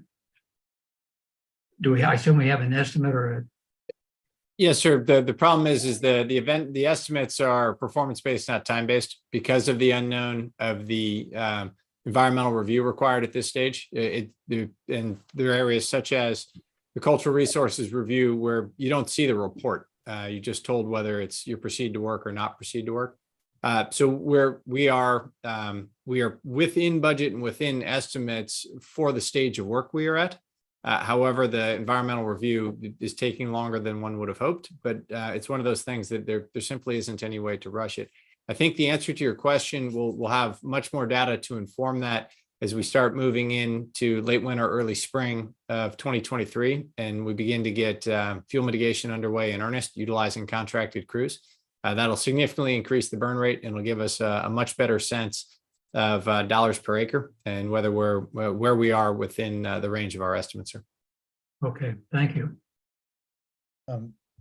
This is Director Danziger. So what about, we'd heard something about this in previous meetings. What about the hiring of a project manager? Yes, sir. As we complete the environmental review and cultural resources review, and we have a clear pathway to being able to start scheduling work in the field. There's a weather component to that as well. In advance of the really when we anticipate we'll be able to start work at scale, that would be the appropriate time to bring on project manager folks that are anticipated in the grants. Both the project manager and the safety officer / assistant project manager are included in the grant. Be appropriate to bring those folks on as we close with it. In the interim, we just continue to pile things on Jeff's desk to put him. He's acting as the de facto project manager with support for Mary and Glorianne. That will transition out of that as we get closer to large scale work in the field. Okay. He has a whole closet full of hats. There's very little space left on his desk. Yeah.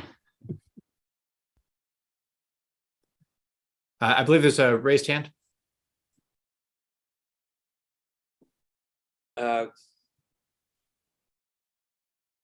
Marcia, do we have a hand raised? I am opening my, we have Mark Evans. Thank you, Marcia. Hey, thanks for listening to me. As some of you may know, I've recently moved into the Orinda Firewise Council leadership position, and we're very passionate about what you're doing. We're really impressed, Jeff and Chief, about the fuel reduction you're doing on all these properties. I've given you feedback before. I just want to emphasize, we've seen a lot of citations. All the Firewise neighborhoods are very pleased that you give citations. We're fully supportive of you doing that. One of the opportunities is to make it better publicized if people finish it, because there is sometimes they don't quite know. They think they closed out your citation, but they don't understand it.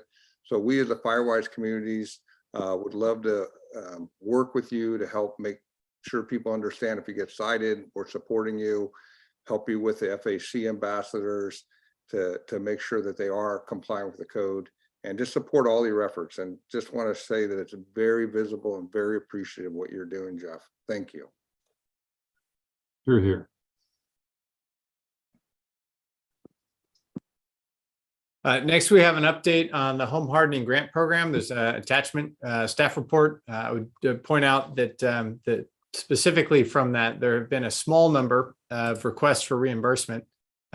We've had 2 that were submitted for work that was completed prior to the grant program coming into effect July 1st. Those have been returned as denied. And then the number of homes, we're improving our tracking of this.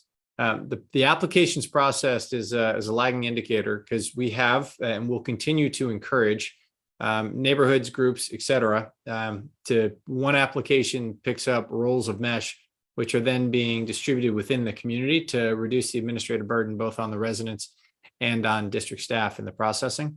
However, the feet of mesh is correct. We've distributed 2,500 feet of mesh.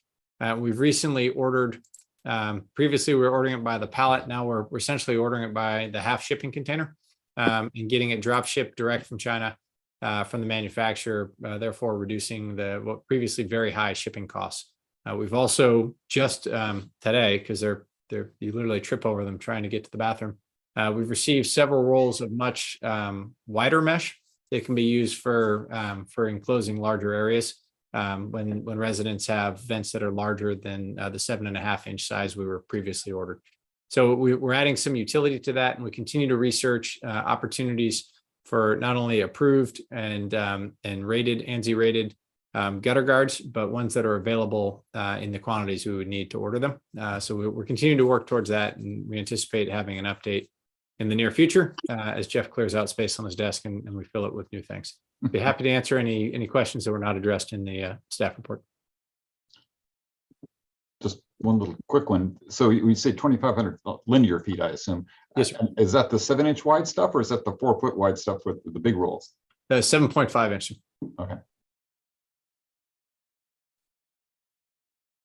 We've also, this is anecdotal, but we've received a number of reports of folks who have figured out how to do it themselves and are now offering sort of quasi handyman services to their neighbors to help spread it throughout the area once they've figured out how simple it is to retrofit. And we've seen a couple of licensed contractors that appear very ready to start offering this as a service, and we'll look for opportunities to partner with them to reduce the burden on residents who want to utilize that service to install the mesh. Thank you, Chief. Sure.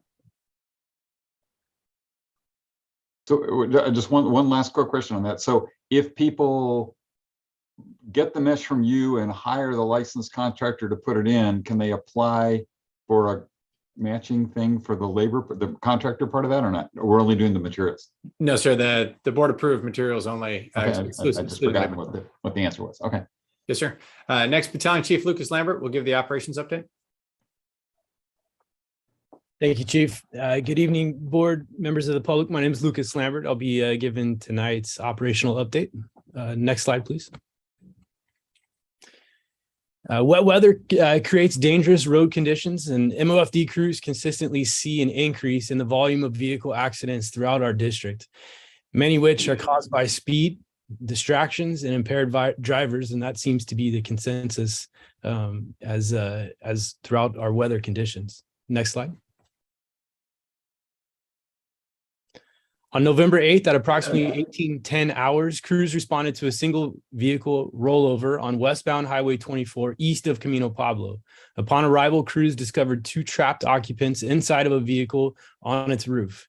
The vehicle was stabilized and occupants were extricated from the vehicle where they were transported to a trauma center, in which case it was John Muir Medical Center in Walnut Creek. Next slide.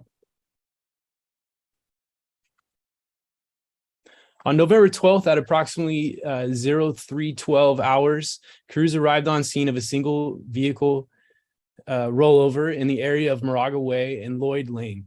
Upon arrival, crews determined that the vehicle destroyed overhead power line poles and created a small fire in the trees. The patient was extricated and electrical crews assisted with mitigating the electrical hazards.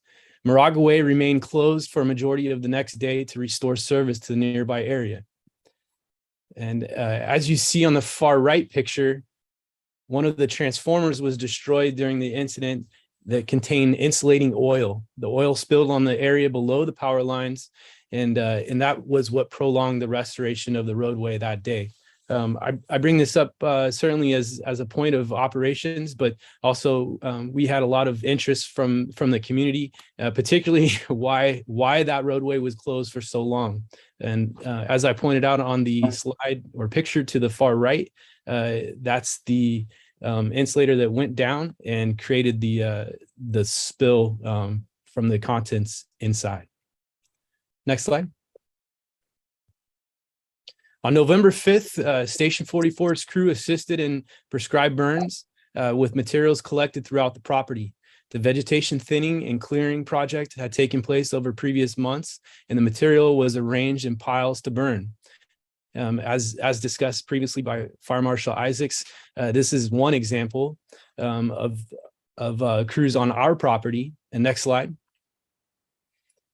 And this is what it looks like after the piles were burned.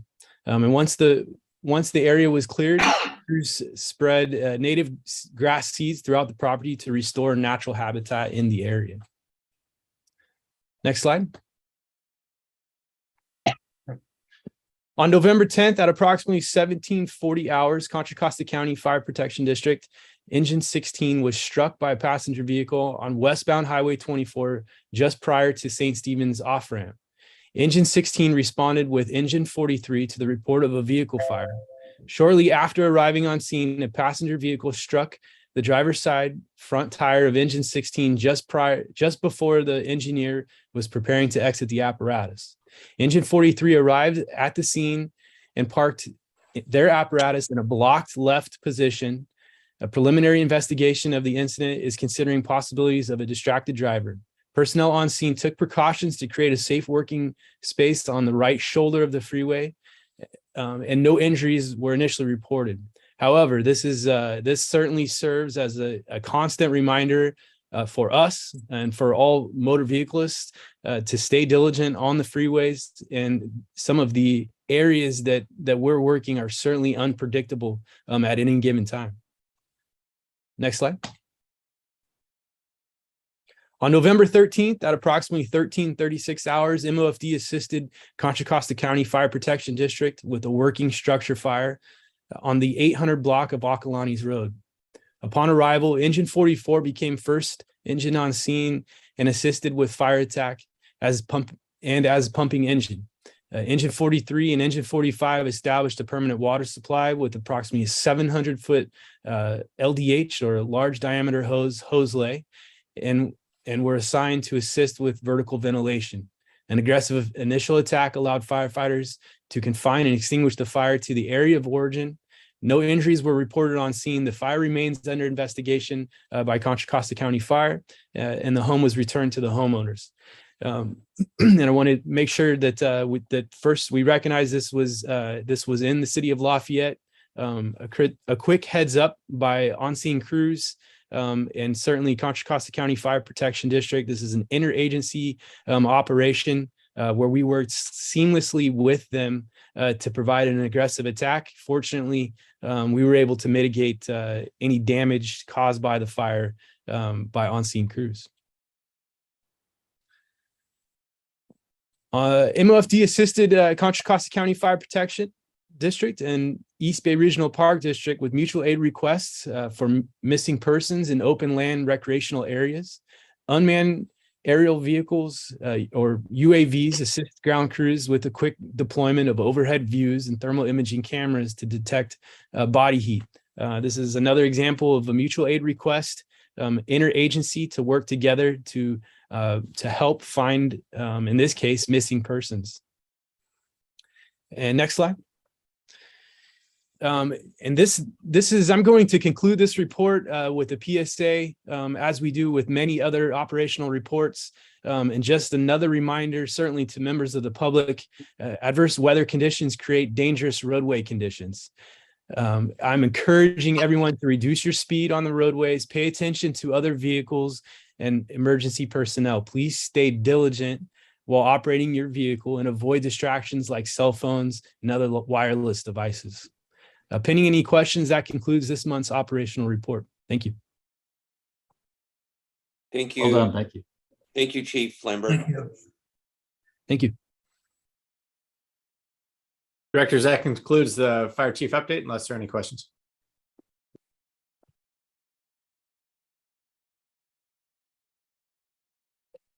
Hearing none, we'll move on.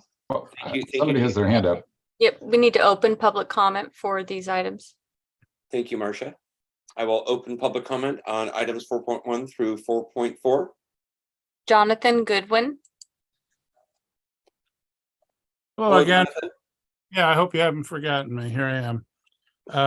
So I have one general comment and a couple questions for the fire chief. Comment is, you know, I'd like these reports from other staff because it gives both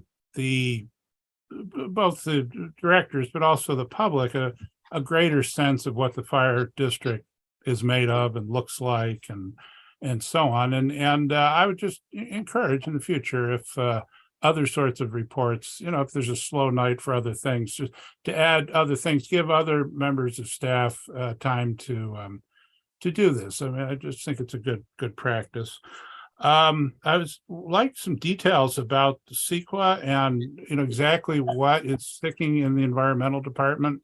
Is this being done in-house with a contractor? Two, about, this is thinking way ahead, but that's how my mind works. In terms of the maintenance burning that has been talked about, you know, that we're going to burn it once this time, and then we're going to come back and we're going to burn it every year. There's a bunch of broom in my area that's 5 foot tall. You know, so I'm just wondering how this, and with the environmental situation, I'm just wondering how all of this is going to work out. I mean, and I'm speaking in very general terms, you know, I don't expect you to have it all plotted out, but just in general terms, how that's looking. Because, you know, you cut it once and then it grows back and, you know, then you're back where you were. About the pictures with the piles being burned, I thought the protocol was to start on the side and let the fire move over rather than to start on the top, to let the little creatures underneath let them pull out. I mean, I don't know if that's a critical point, but I thought I'd bring that up because I saw it there. Lastly, the missing persons. I thought that was very interesting because I think of that as a law enforcement thing, and I guess East Bay Parks calls in whom they want. But I was wondering if you could speak about the difference between fire, and I thought using drones and a thermal imaging and so on, might be a little more effective. That the sheriff's SAR team, they take time to assemble and so on and so on. I just wonder if you could give a word about the difference between law enforcement and fire doing search and rescue. Thank you. I'll take them in reverse order. So missing persons are often presumed to be an EMS situation as well when they're in a wilderness setting, and it is very specific, as in a person is either called from out on the trail, said, I have a medical need, but I don't know exactly where I am. And now we're trying to pinpoint beyond what the triangulation of the cell phone signal is able to give us, or their ability to relay, or perhaps their cell phone has died.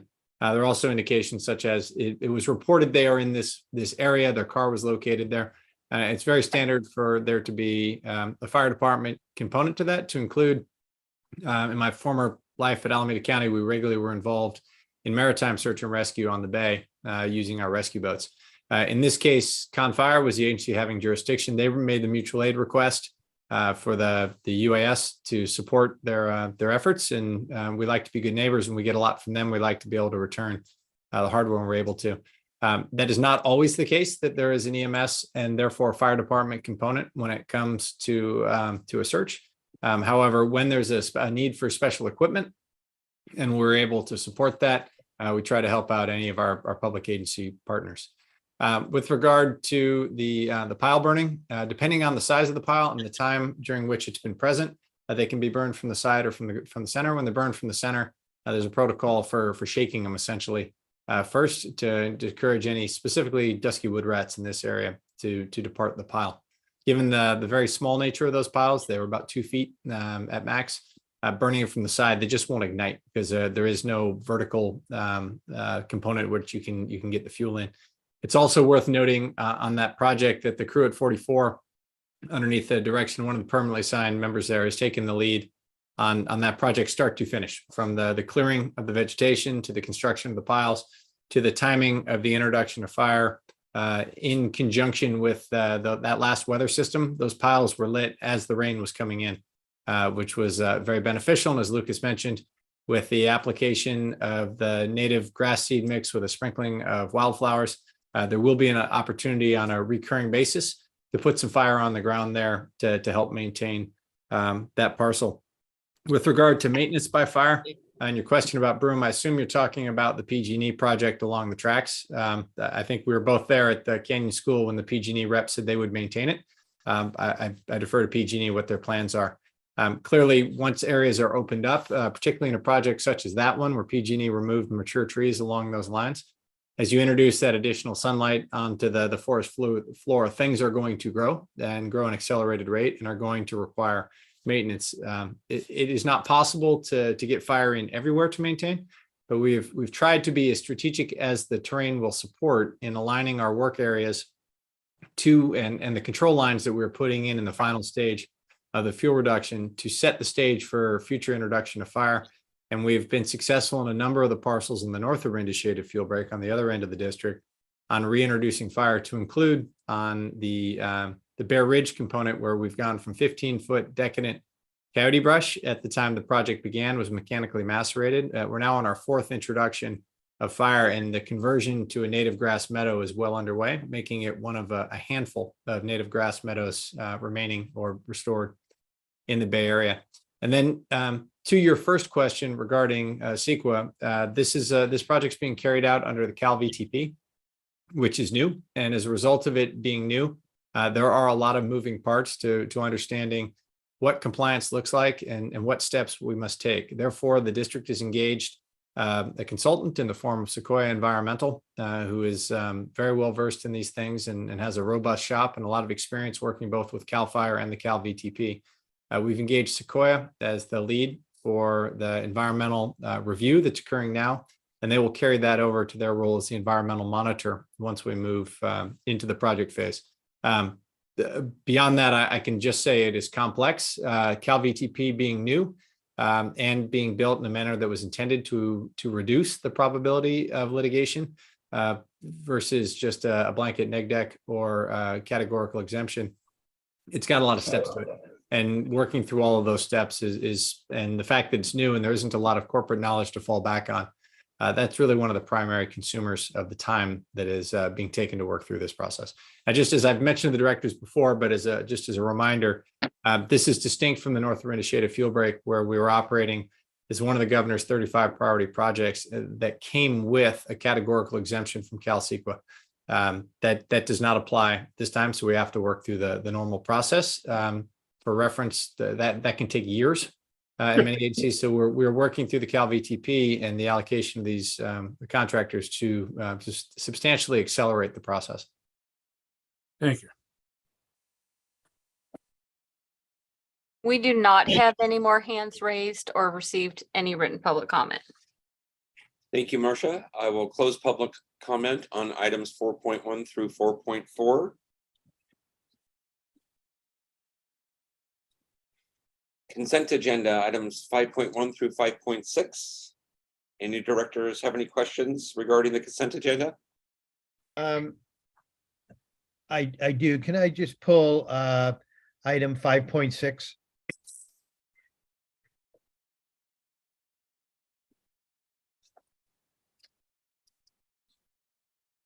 Okay.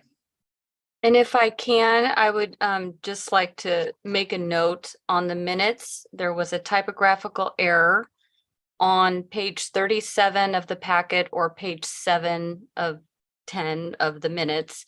Former Chief Johnston's name was missing the T in Johnston. And so I will correct those. Thank you, Marcia. Do we have to have public comment? Yeah.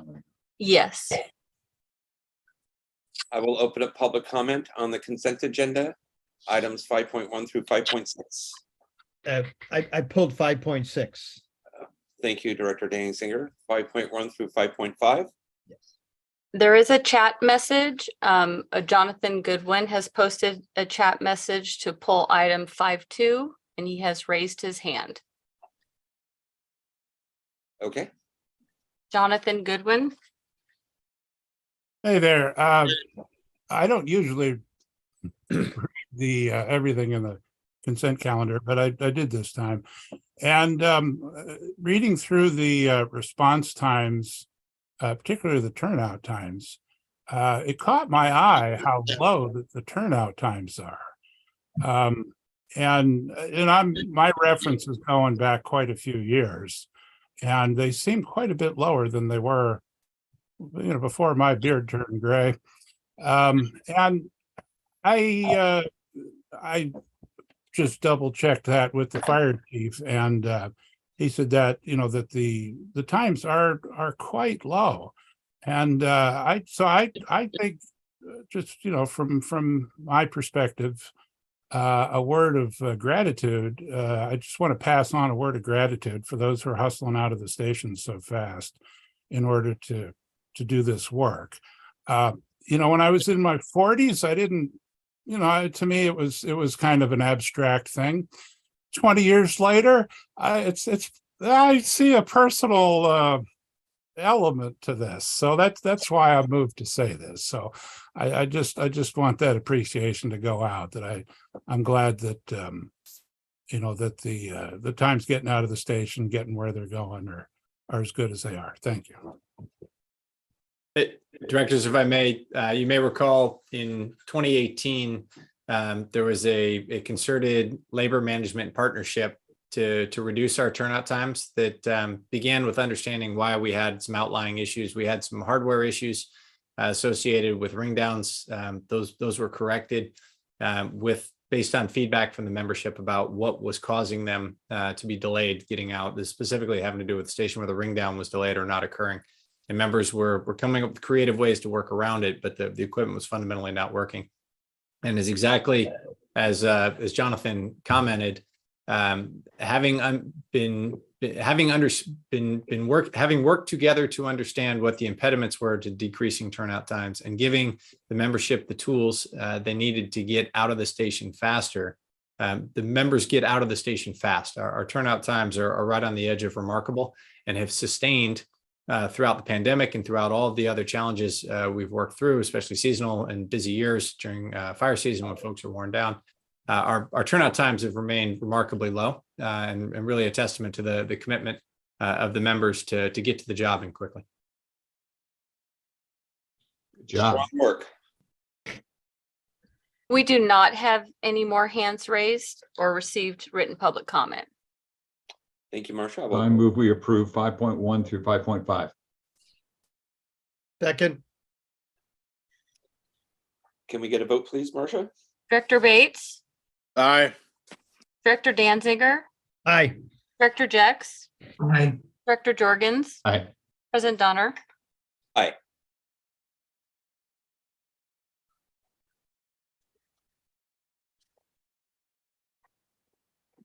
Next slide, please, Marcia. So we pulled 5.6. Yes. I'll read the staff report. Good evening, directors. As part of the FY 2022 United States Department of Homeland Security Urban Areas Security Initiative Grant, or UASI, the district's been awarded up to $28,800 to purchase 18 sets of Rescue Task Force personnel protective equipment, specifically plates, plate carriers, helmets, pads, and associated gear storage bags. The intent of Rescue Task Force PPE is to allow fire department members, specifically those who are capable of providing BLS or ALS, to integrate with law enforcement response during or after an active shooter event.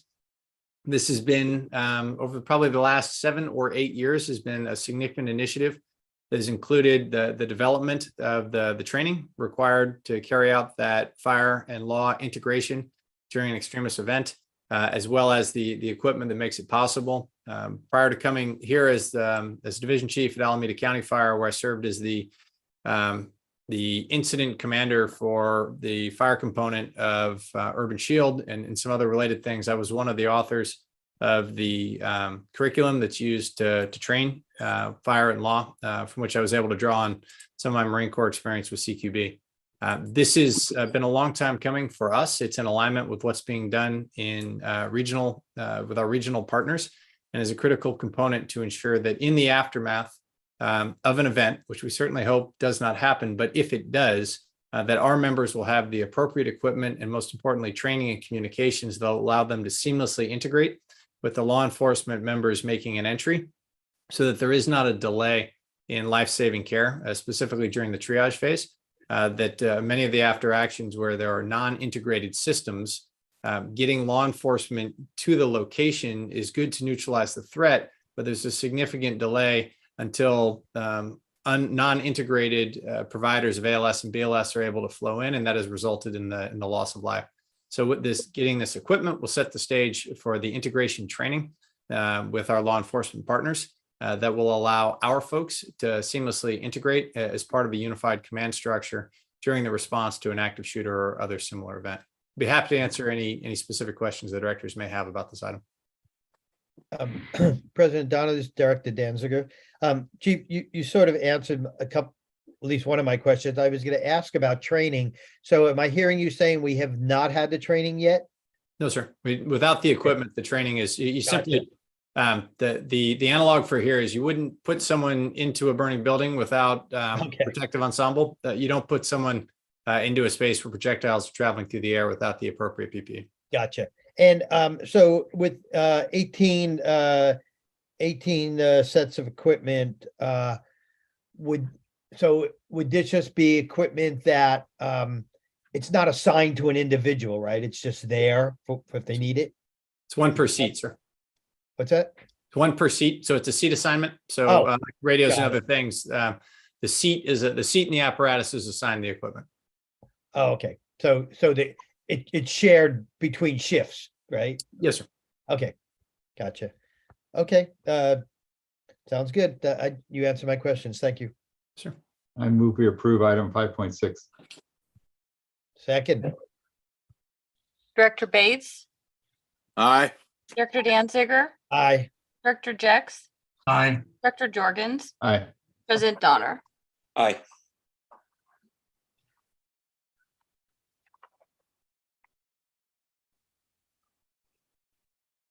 Regular agenda, 6.1, long-range financial forecast, November 2022. Good evening, directors. At the October board meeting, the board directed staff to update the long-range financial forecast based on what could happen with the economy. Next slide, please. Significant 2022 economic uncertainty exists, including inflation, rising interest rates, and stock market declines. As a result, 3 scenarios have been prepared. Scenario A uses the same assumptions used in the last long-range financial forecast, which was prepared in April 2022. Scenario B projects a 1-year economic decline, and Scenario C projects a 2-year economic decline. Next slide, please. I want to spend a moment highlighting significant items regarding the district's pension costs. The Sisera board decreased the discount rate used by Sisera from 7% to 6.75%. This will result in an increase to the district's pension rates beginning July 1, 2023. The district's rates increased 10%, primarily due to the decrease in the discount rate. The second item is the most recent Sisera investment returns that have been released are for the 6-month period, which was January 1, 2022 through June 30, 2022. And the Sisera investment return was minus 10.8%. Sisera's actuary, Siegel Actuaries, projected the Moraga-Orinda Fire Safety Cost Group will reach full funding as of the December 31, 2026 actuarial valuation. However, in the same letter, Siegel also noted that this projection was based on the market value of plan assets on December 31, 2021, and that market conditions have changed significantly since that day. So can I ask a question along the way? Is that okay? So that it seems to me that Sisera never gives you truly current data. They, when they say January 1st through June 30th, I'm pretty sure if you look back in what data that really is, a lot of that data is actually a year older than that. For example, I guarantee they don't know what the values are for their private equity investments. So I'm pretty sure that they, there are little stars and footnotes that say you got to go back almost a year to get half the data that's in there. They release quarterly investment reports in their packet, and that is where I derive the data. No, but I'm just saying, yes, that's the report from that time period, but the actual data they're reporting to you is from a lot earlier period. And my only comment then would be, this is actually going to be when they finally get it so that it reflects what happened in reality in the last 6 months, it's going to be a lot worse.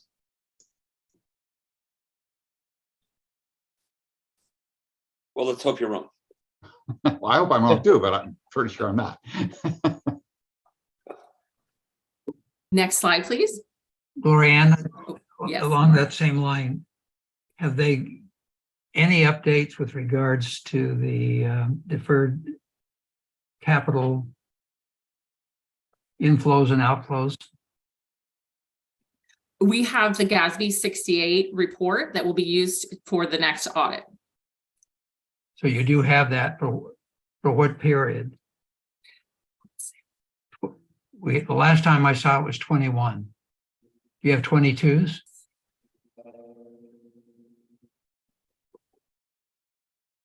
Because I'm checking. It is, let's see. I mean, that there was huge changes. As I commented earlier, I think in an earlier meeting, there were dramatic changes between 20 and 21, where the numbers got to be fairly astronomical because of changes in actuarial estimates. Right. So Sisera has issued an actuarial valuation as of December 31, 2021 that will be used for the June 30, 2022 audited financial statements for the district. So it's still delayed. That's the most recent report. Yes. So we really don't know what the what kind of dramatic changes are going to end up on our balance sheet as far as those deferred inflows and outflows. Well, those are in that report. In that report, but it's very dated. I mean, big changes have occurred since. Right. It's as of that time, right? December 31, 2021. That's the most recent. Okay. Well, and the other thing I would say is, it's interesting that they lowered it, effective July 1st, 23. They were lowering their discount rate. I'm pretty sure CalPERS is ahead of them heading down that curve. And I think CalPERS is forecasting that they're going to go down closer to where we are at the 6.25. So you see what happened when you changed it by 1/4 of a point. Imagine when you take another 1/2 point that says your pensionable, your rate could go up by another 20% beyond what they're now forecasting. That's why these numbers can change dramatically.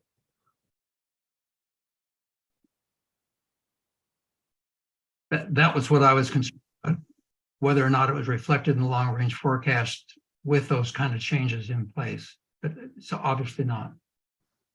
We don't have the data. Next slide, please. This slide reviews the significant assumptions in each of the 3 scenarios. I used white font for the assumptions that did not change. The black font shows different assumptions across the 3 scenarios. Looking at property tax revenue projections, scenarios A and B reflect 2% growth in fiscal year 2024, then plus 3.5% throughout the remaining years. Scenario C, which is the 2-year decline, projects 2% growth in fiscal years 2024 and 2025, then 3.5% throughout. Salaries in all 3 scenarios include a 5% increase in fiscal year 2024, which matches the existing MOUs, then plus 3% throughout. For Cesara pension costs, scenario A reflects costs based on Cesara projections, which include a plus 6.75% investment return in every year. Scenario B uses the GovInvest software to project Cesara costs after a projected negative 22% investment return in 2022. And scenario C uses the software to reflect costs after a projected minus 22% return in both 2022 and 2023. For PARS, which is the district's OPEB costs, scenario A reflects costs based on a 6.25% investment return for the district's portfolio. Scenario B reflects a negative 20% investment return in fiscal year 2023. And scenario C reflects negative 20% in both 2023 and 2024.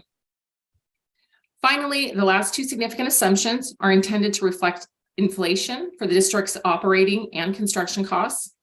Scenarios B and C use a 5% increase for operating expenses and a 20% increase for construction costs.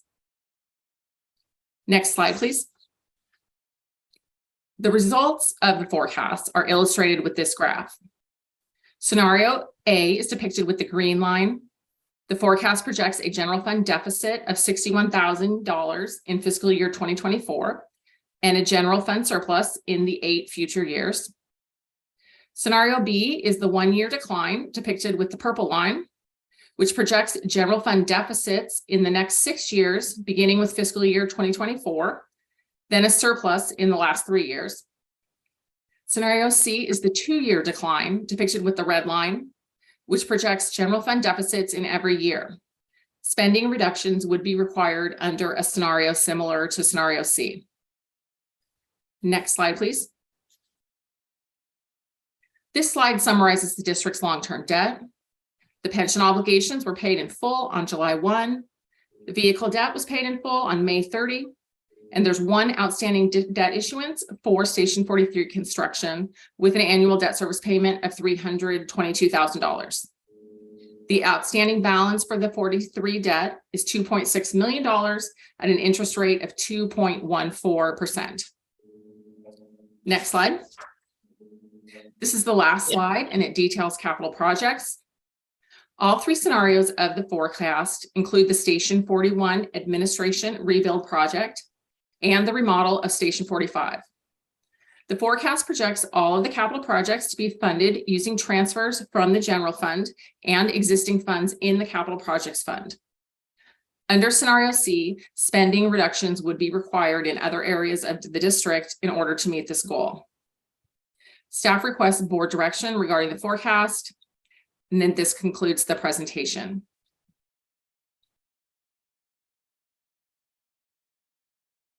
Thank you for doing all that. I think the reason my memory is the reason we requested the forecast was to sort of help inform. We kind of went through this in the immediately prior meeting an hour ago. It was to help inform the decision we're going to be making in a little while about other things. So great scenarios, great job, very well presented. I liked your changes of colors of fonts and things. That made it very clear. Thank you. Gloriana, question. The scheduled payments into the pension stabilization fund under scenario A and scenario B and C, it continues in 23 like we were at 2 million or 2,000,003 in 22, drops down below that to 900,000, 900, 900, 900, 900, and then in 29 it's 5 million. Why the erratic? I mean, why were we not continuing at the same level during the period of 24, 25, 26, 27, 28, and then putting in a balloon payment in 29? In fact, 2 balloon payments. Okay, so the contribution on line 30 to the pension trust, that is all derived from the 6.25%, the district's, what the district thinks CESARA is going to do, which is 6.25%. So when CESARA lowered their discount rate to 6.75, then basically we're sending more money to CESARA because we have to send them more money now. So, but it's still 6.75, it's still more than 6.25. So the total that the software is calculating that should go into pensions is still going there, but more is going to CESARA and less is going to the trust. So that's why you're seeing a lower contributions to the trust. And then when you get to the larger number in the out years, that's because that is where CESARA, based on December 31, 2021, they're saying we're going to reach full funding. So there's very little going to CESARA then at that point, because they're theoretically the unfunded liability would be paid off. And so then more is going into the pension trust because the GovInvest software is at 6.25 and doesn't think the unfunded liability is paid off yet. But the total is still, I think the good news is the total is still based on the sum of those two numbers is always based on our 6.25. Exactly. So it's just the ratio of what's going to CESARA versus what's going into the trust. Okay. Thank you.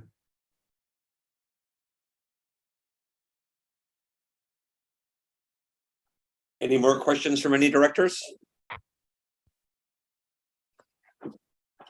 So on the percentage in the general fund, each of those years going out 5 years to say 27, in every year we go down through 20 under all the scenarios. Get as low as 12% under one of them on C.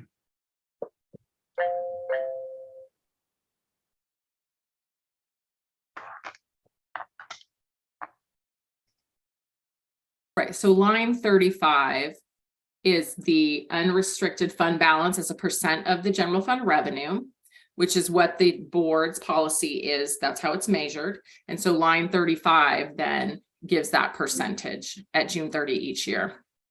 Right, so that I challenge, or all of the 9 schedules that I got, I charted it out. And in 2 of the years, under, I think it's A, we actually end up with it, this is in year 32, we would end up with a 17% negative reserve, not below zero.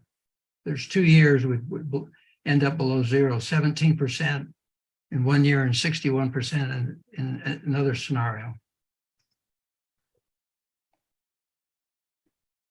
Right, and that was the comment that under scenario C, spending reductions would be required. Required. Okay. Thank you, Gloria.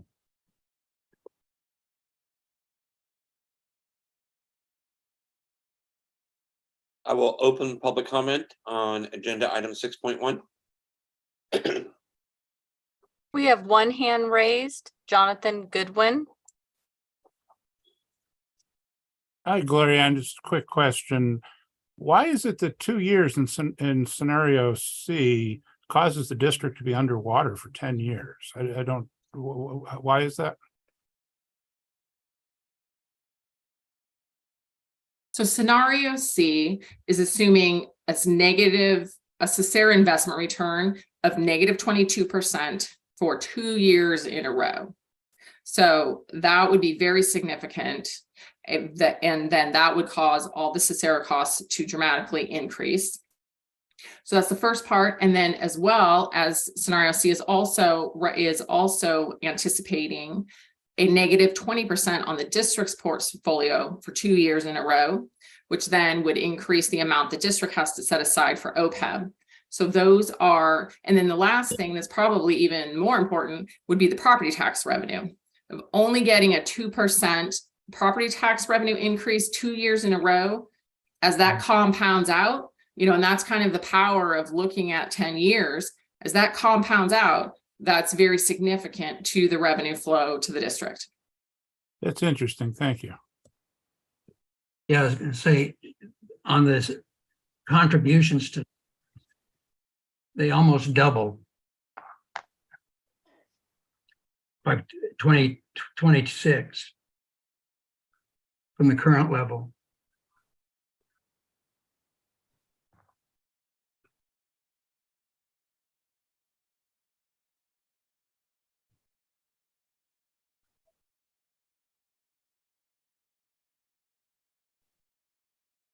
Is there any more public comment? We do not have any more hands raised, and we've not received written public comment. I will close public comment on agenda item 6.1.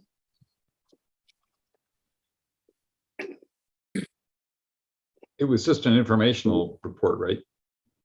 Yes, sir. Thank you for the scenarios. Yeah, thanks. I know it was a lot of work. Thank you, Gloria. It's helpful. 6.2, authorize staff to engage in negotiations with United Professional Firefighters of Contra Costa County, IAFF Local 1230, to modify the memorandum of understanding July 1st, 2021 to June 30th, 2024. Good evening, directors. At the October 2022 board meeting, a board member directed staff to place an action item on the agenda to authorize staff to engage in negotiation with the United Professional Firefighters of Contra Costa County, IAFF Local 1230, to modify the memorandum of understanding, which is currently in effect from July 1st, 2021 to June 30th, 2024. Recommend that the board discuss, deliberate, receive direct or input from the public, and staff's available to answer any questions they may have.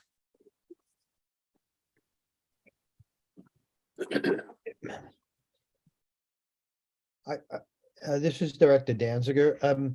I think if I recall, this item was to be put on here if we had made a decision on staffing.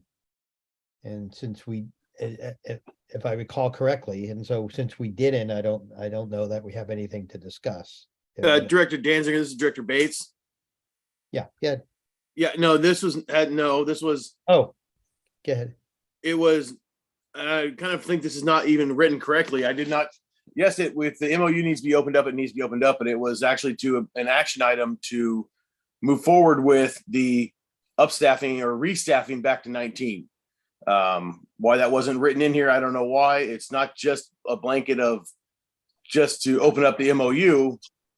but it was actually to restore staffing to 19 as a minimum. That is what it was, should be. I know we had the workshop beforehand to discuss it, but it still is an action item for tonight for the 19. Well, I guess to follow up on Director Danziger's comment, I would move that we table this until further notice. But as the director that made the motion, I do not want it pulled. Well, but you actually, when somebody asks to table something, you have to vote on it before there's any discussion. So this Director Danziger, I would just ask Miriam, I mean, the way this is written, could we take action on a specific item, or is this just to open up negotiations? You could authorize the chief or direct the chief to start the process to engage in negotiations, to modify the MOU in a way that the board decides that it wants it to be modified. So you could take action on a specific modification. It's general enough to do that. No. Okay.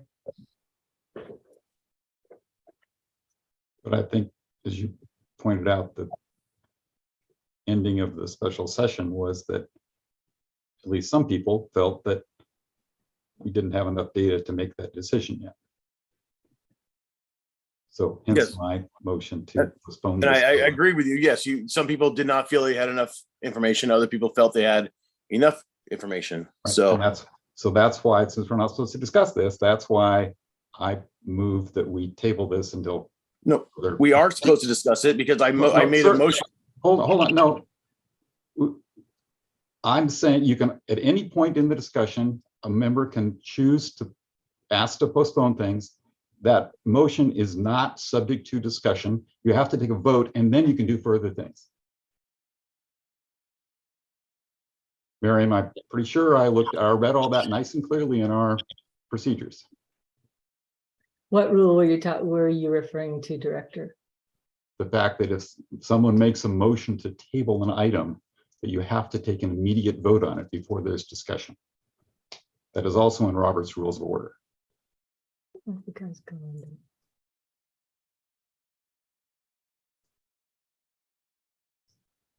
Let me look at your rules. If it isn't explicitly stated in ours, we by definition go to Robert's Rules of Order anyway.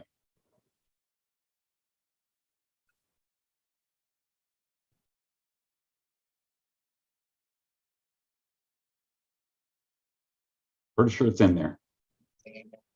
Okay. Yeah.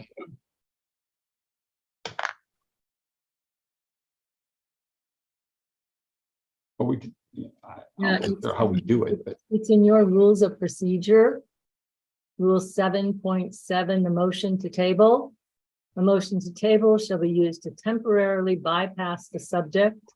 A motion to table shall be undebatable and shall preclude all amendments or debate of the subject under consideration.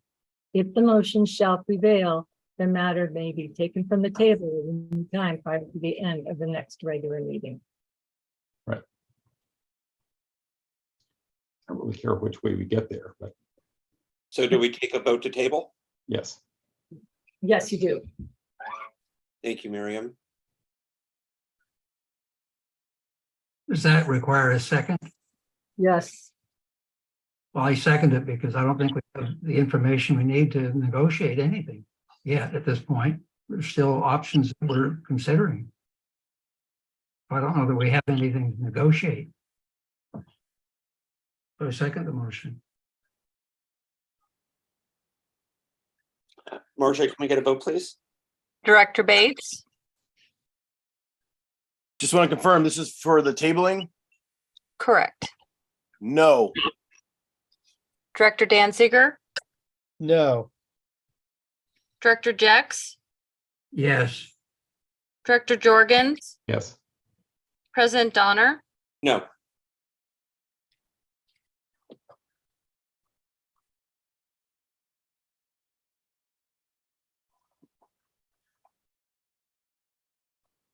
Okay, so it's not tabled, correct?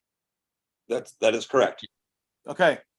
So do we need more board deliberation? Do we open up to some public comment, hear from them?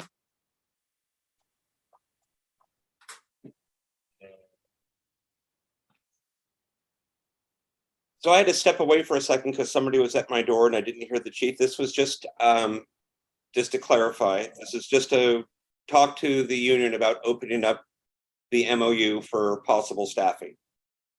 So specifically to the action item that was requested was to increase staffing to 19. Staffing is a function, is addressed in section 24 of the MOU. So the action to increase the district's minimum staffing to any number requires negotiations. Negotiations required the board to provide direction to staff to begin negotiation, because we are not during a time when the MOU would be opened as a normal matter, of course. Understood. And I think my pointed direction would have been to open it to make 19 as our minimum. And to clarify, sir, that is certainly the direction the board can provide. The board can provide the direction to open the contract in order to negotiate. That direction could be provided here or in closed session. It's certainly the board's prerogative to where and how it chooses to provide that direction.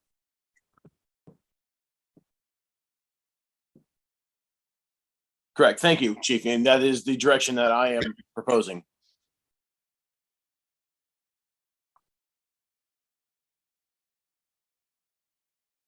Do I have a second? Well, I think we have to have public discussion of it first. Public, yeah, public. Marcia, I'll open up public comment on agenda item 6.2. Vince Wells.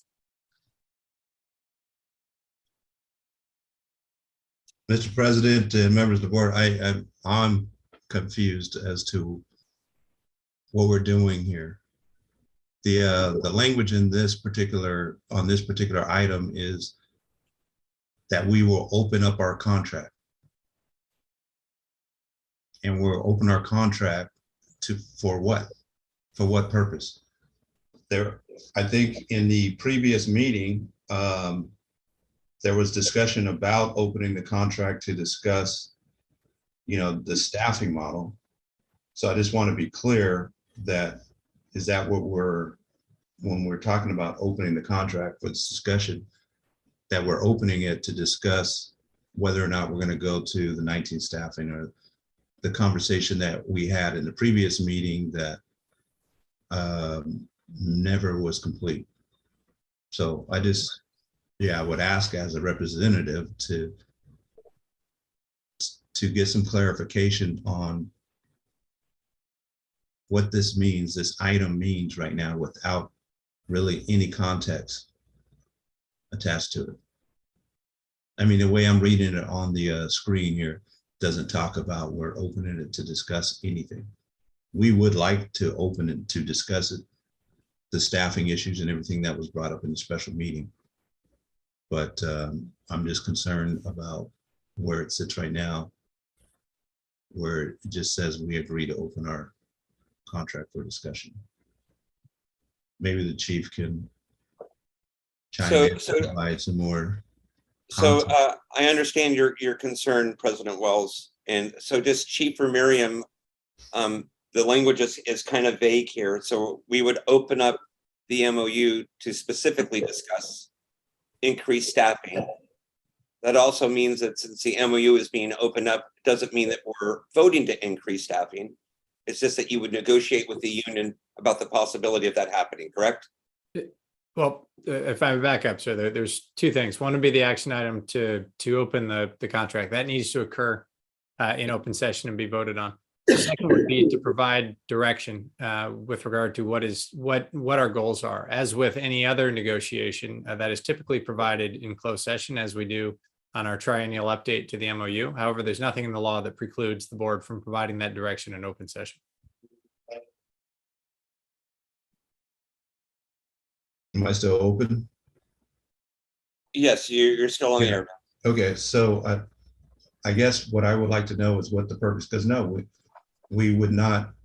I think there's some legal issues going on here with discussion about opening our contract.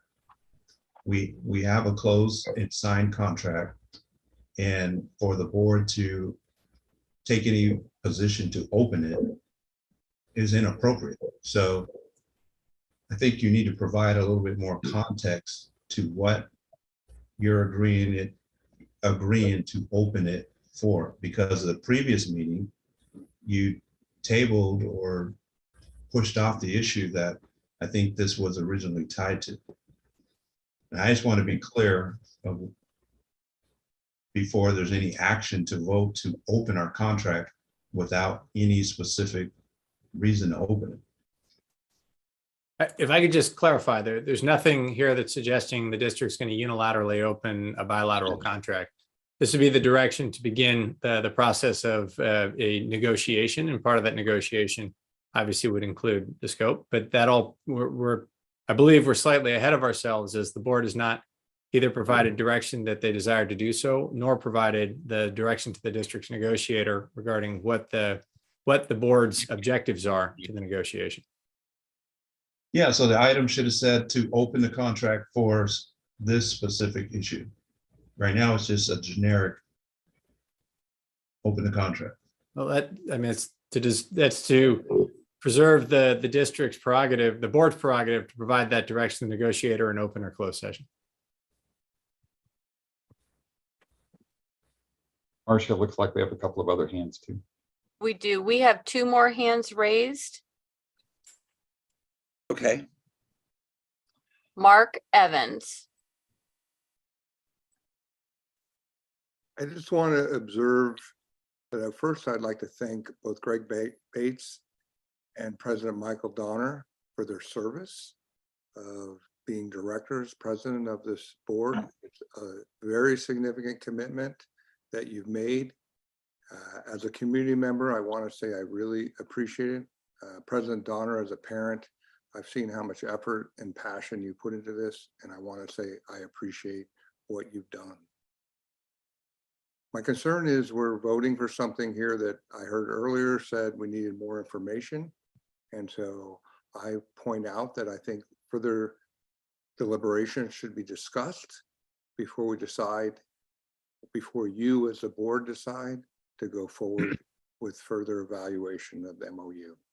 I strongly support the union. I think they are the core, the heart of our fire district, and why we're recognized as one of the best fire districts out there. But I think you all need more information before you as a board decide. Thank you. Thank you for your comment, Mr. Evans. Next speaker, Marcia. Jonathan Goodwin. Yes, now, as I understand it, and please someone correct me if this is wrong. As I understand it, when this matter gets reported back to the board, that could be in either open or closed session. I think this is really too important. And as I understand it, it doesn't need to be in closed session because of the nature of it, but it could be. And I feel it really needs to be an open session myself. And so I would ask that the motion make it clear that this will come back to the board in open session. Thank you. Thank you, Jonathan. We do not have any more hands raised, and we've not received any written public comment. Oh, I'm sorry. We do have one more hand raised. Gordon Nathan. Mr. Nathan, you're on.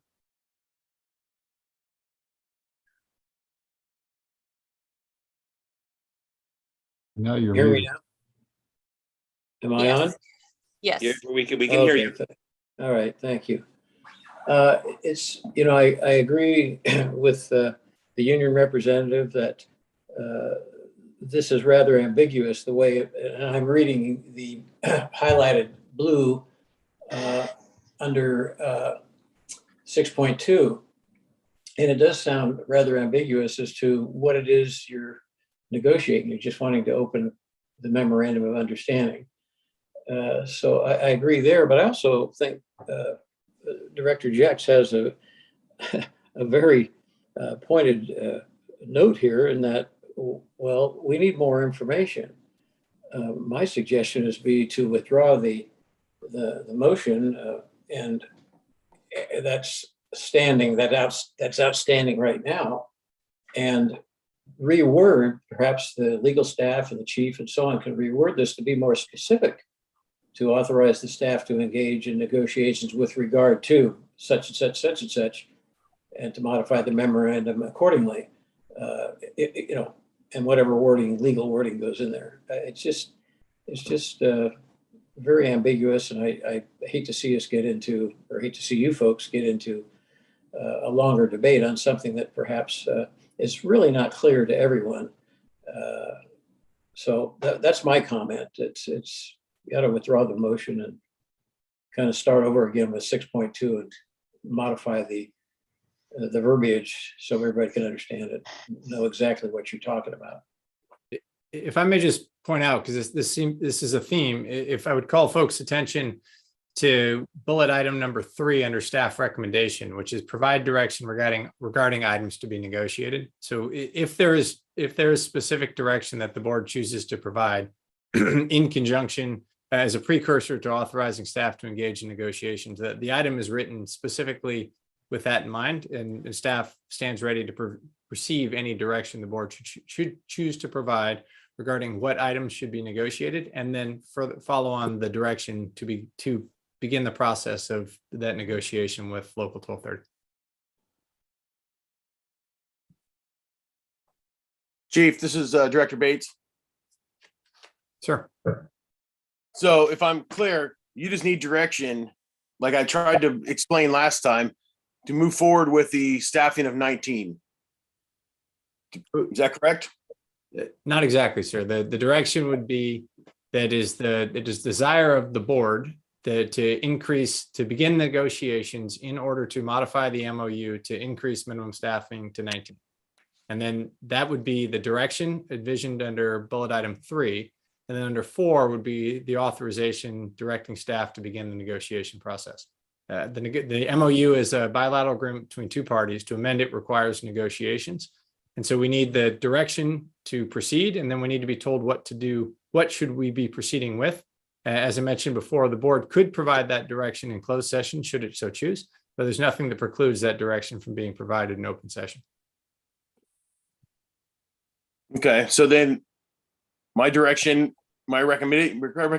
for direction would be to move forward with opening the MOU to up staff to back to 19.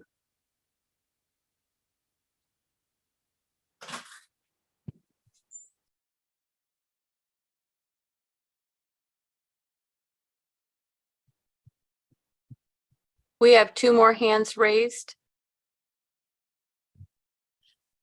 Okay, I'll tell. First speaker, please, Marcia. Daniel Albana.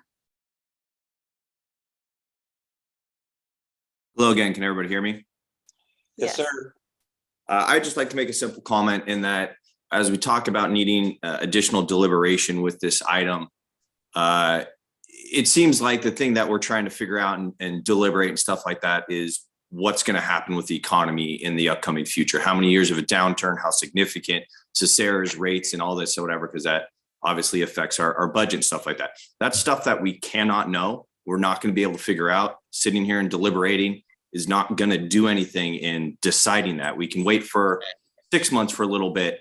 We can wait for a year. You could do this and whatever. We can't predict when a pandemic is going to hit. You can't predict all these things so clearly. So the thing is, we know now how much firefighter paramedics cost. We have them in our MOUs. We have the budget.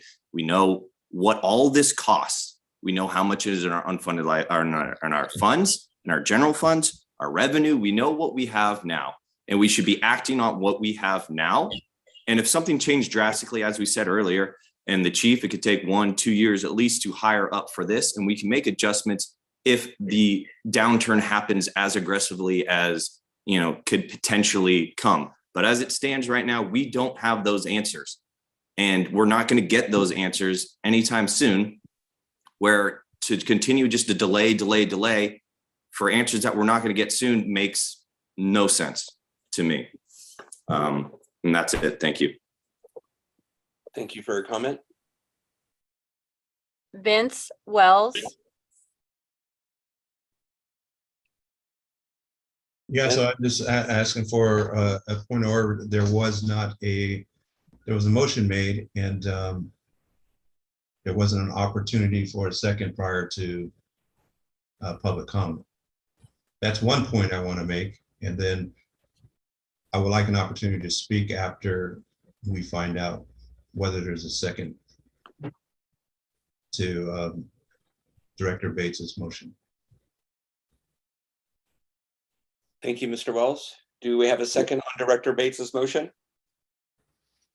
Chief, are you just saying that there is no motion made? No, sir. If you wish to make a motion, you certainly can do so, but no motion has been made. Okay, I'd like to make a motion. We open up the MOU with specifically talking about minimum staffing of 19.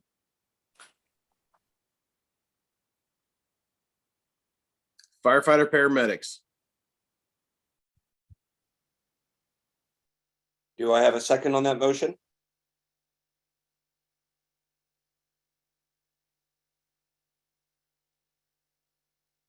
I'll second. Marcia, can we get a vote, please? Well, don't we get to discuss things after the motion? We haven't ever had our discussion about this item.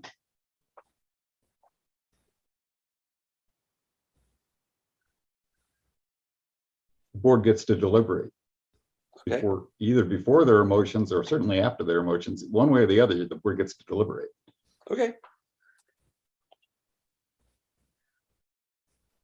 So I'll raise my hand and ask a question, President Donner. Go ahead, Director Jorgens. So I guess I would agree with, Jonathan and Mark Evans and others, and I think even Director Danziger at the end of the last meeting, saying that, and Director Jacks, saying that, there appears to be, and I don't agree that with the person, Mr. Obama, I guess it is, who spoke earlier, that was the lack of data on the economy was our sticking point. That might have been a sticking point, but it certainly wasn't the one that we discussed in very much detail in the earlier session.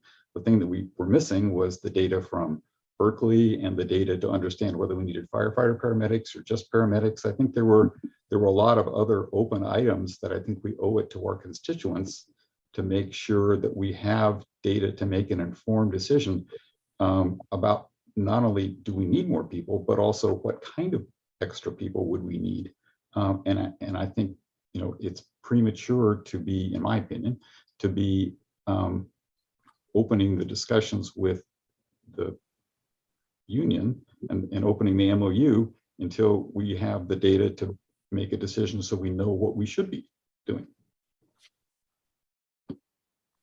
Well, Director Jorgens, I don't think that opening the MOU and discussing the increased staffing to 19 means that we're going to up staff to 19. It means that he's negotiating with the MOU, and the board will be voting on that down the road, how that increased staffing is going to happen. This isn't. I thought the motion was specific relating to the 19. It was. It was not. This is to open up negotiations with Local 1230 to increase the staffing to 19. Right. The board still has to approve that. Directors, Mary and Morley, I just want to be clear here as a neophyte that what you're talking about, what this motion is stating is that you are going to direct the staff to engage in the negotiations, to modify the MOU, to require minimum staffing levels of safety, increase in minimum staffing level of safety personnel. I don't think anyone stated that in the motion. He did. He said firefighter paramedics. Firefighter paramedics. Okay. Just want to be clear.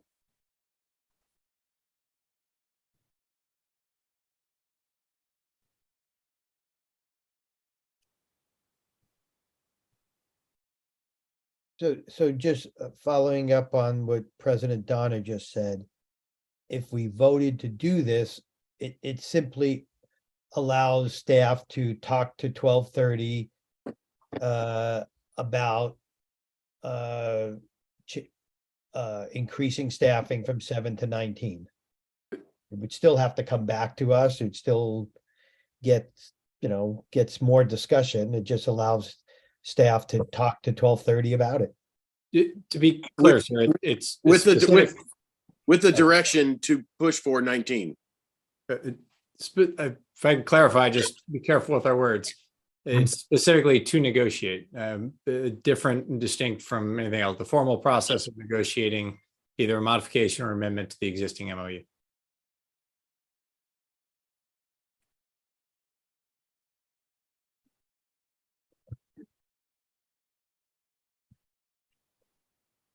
And Chief, my question would be, is this something we would have to look into when we open in negotiations like this? Is this something where we'd have to look into contracting with, somebody like we had for the contract negotiations? This is a contract negotiation, sir. We use a negotiator for that. You do?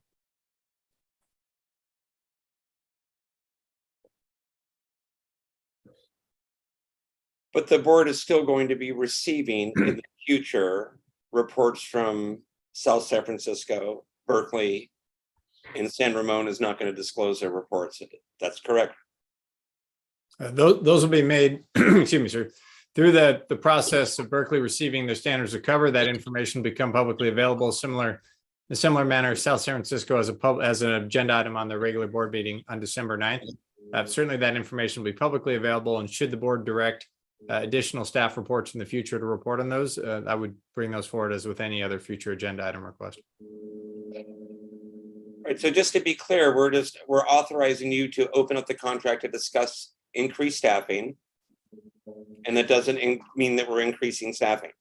Just to be clear, sir, that if I could clarify, opening the contract's a bilateral decision. So it'd be authorized staff to begin the process of negotiations with Local 1230 with regard to modifying or amending the MOU.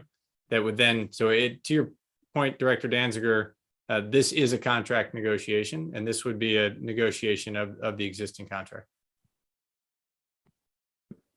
And President Donner. Yes, with Director Bates.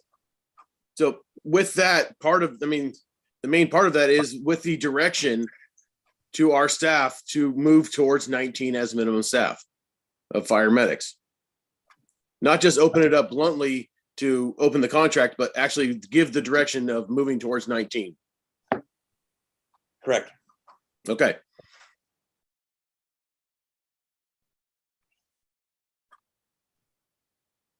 Any more comments from any directors? And so Chief, this is Director Danziger. What I hear you saying too is we would have to use the services of a contract negotiator. And does that piece would have to come back to us, to the board, or not? So Before you that's actually begin negotiations. yes, sir. That we don't have a contract negotiator. So as we have done with every other contract negotiation, there's a process that is followed. Okay.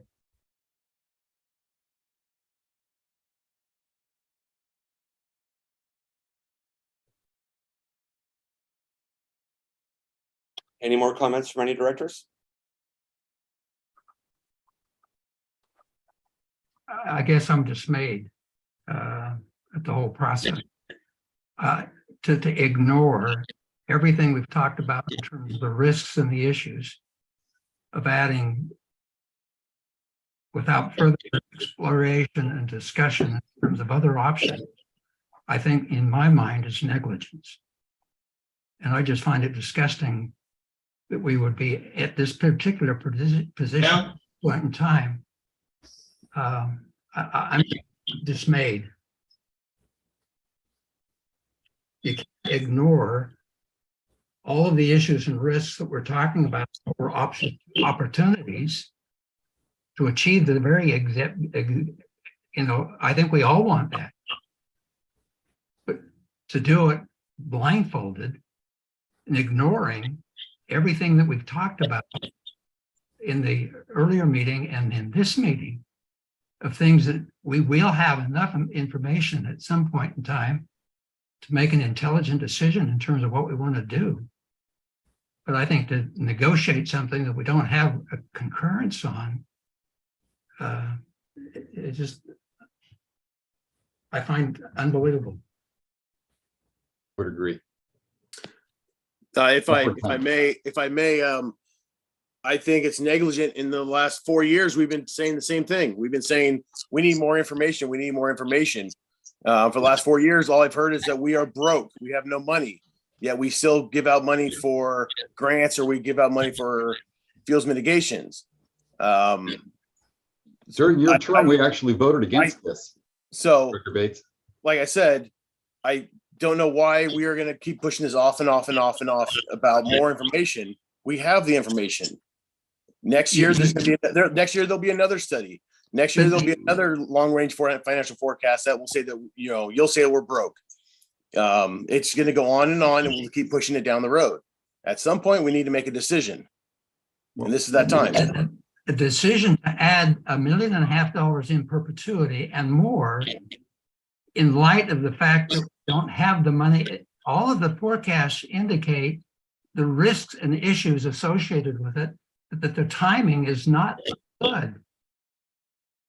You don't go blindfolded and then you turn around 2 years later and cut staff back to 16 if you have to. That's ridiculous. I think it would be absurd to do that, to hire people and fire them. And Director Bates, I think we actually did vote on this back in 2020 when we actually did have money, and we were not crying that things were bad. The economy was in great shape. And we did vote on it then, and we voted not to do it. You were at the meeting. Yeah. Okay. Thank you. Thank you for the reminder on that. Yes. Yes. You guys have been crying that we are broke for the last 4 years. So not true, but okay. Yeah. Yes. True. We've made progress. So anywho, I believe I made a motion and it's been seconded. Can we move on with the vote? Well, we actually all get to talk about it as long as we want to deliberate, and then we vote. So we're all going to, that's the procedure. And we're trying to all be calm about it, I hope. And again, I think we've heard from a number of people that,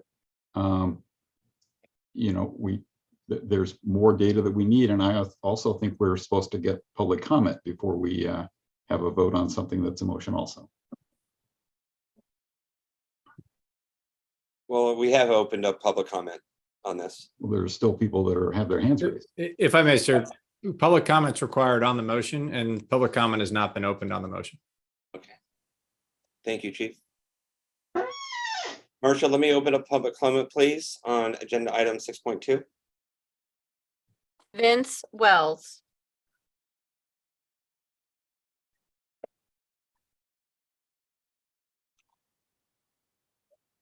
Mr. Wells, are you there?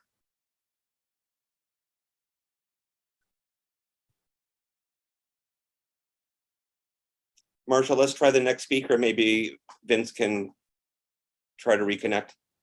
Mark Evans. Mark? I'm more than discouraged. I'm significantly disappointed that two directors who are not going to be in office in a month are trying to force down a decision to waste staff time. This issue that you've talked about for 4 years, well, that's on you that it took you 4 years. And here you are in your very last board meeting trying to take a 3-2 vote to waste staff time. Let's be open. I'm a taxpayer here in Orinda. I want to do the right thing. Doesn't mean we won't do what you want to suggest, but forcing this down the staff's throat at this point of where we just have new directors coming in is wrong. Thank you. Thank you for your comment, Mark. President Donner, I'd just like to respond is that I don't know why the last speaker, Mr. Evans, is talking about, last meeting, I don't know what he's referring to. I know Director Bates didn't run for election, but if that's what he's referring to, the elections aren't over, so I just make that comment. Thank you, Director Danziger. Vince Wells.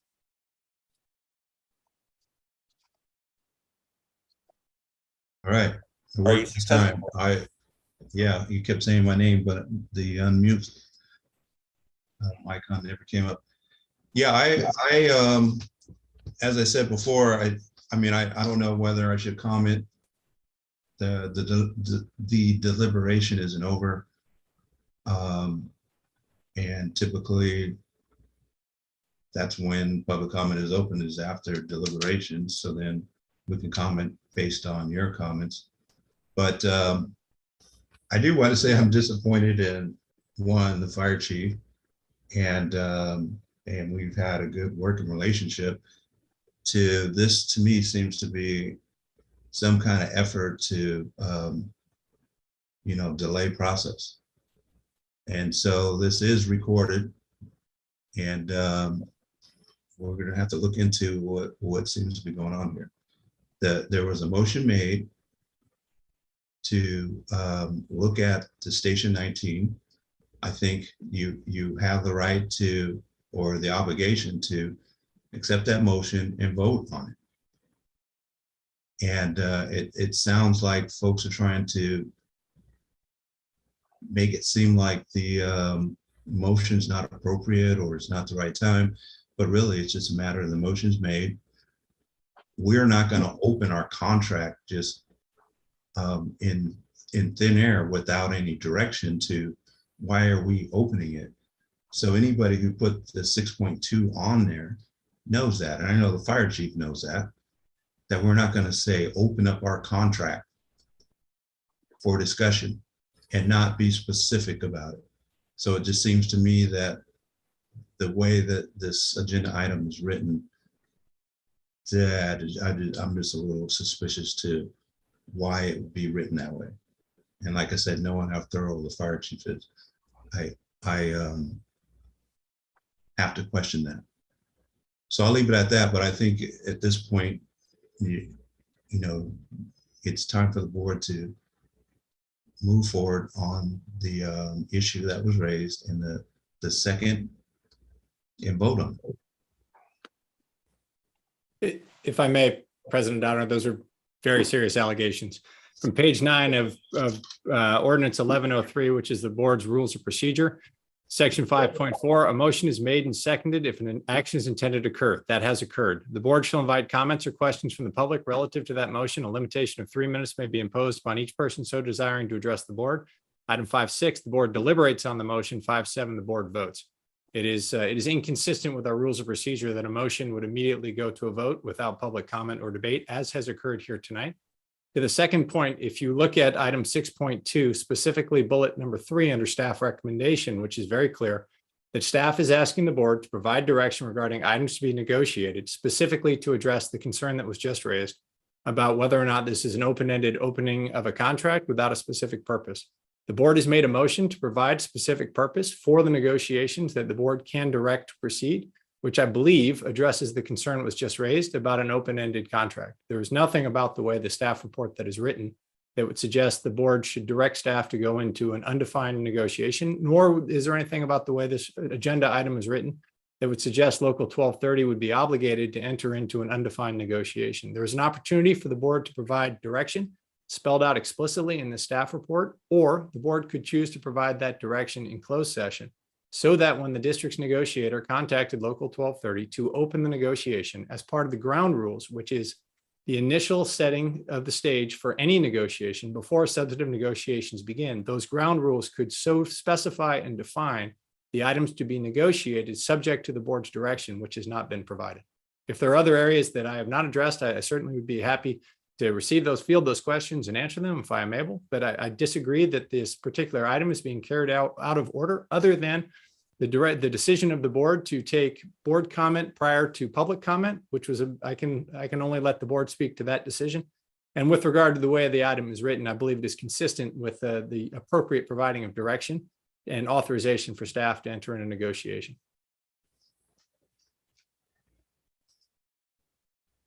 Thank you, Chief. Thank you, Chief. We have one more hand raised, Jonathan Goodwin.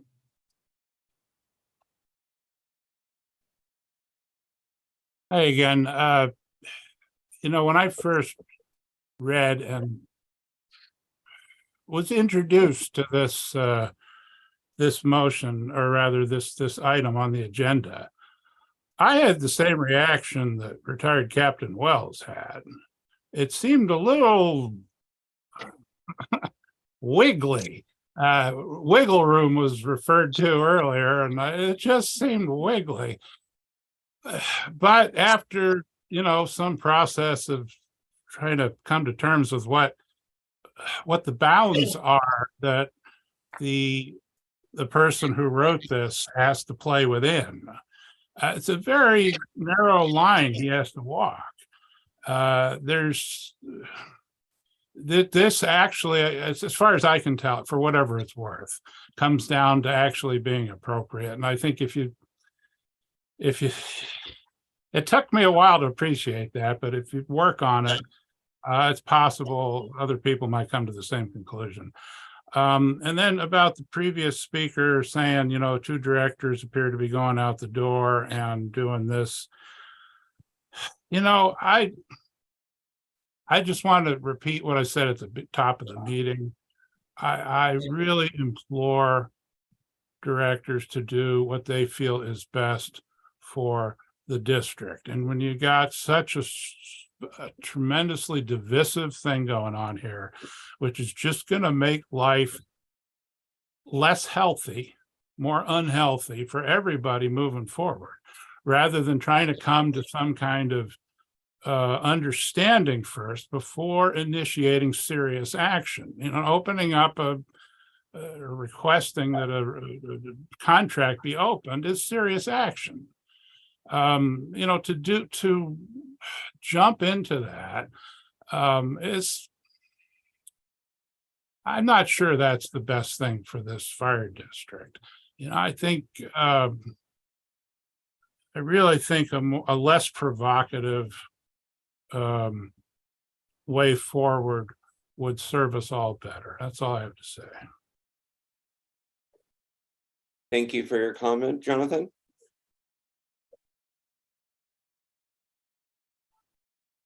Marcia, do we have any more hands raised?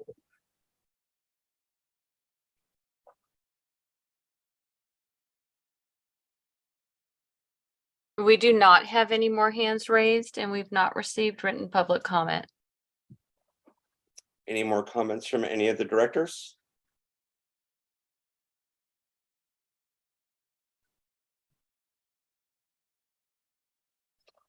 Marcia, can we get a vote, please?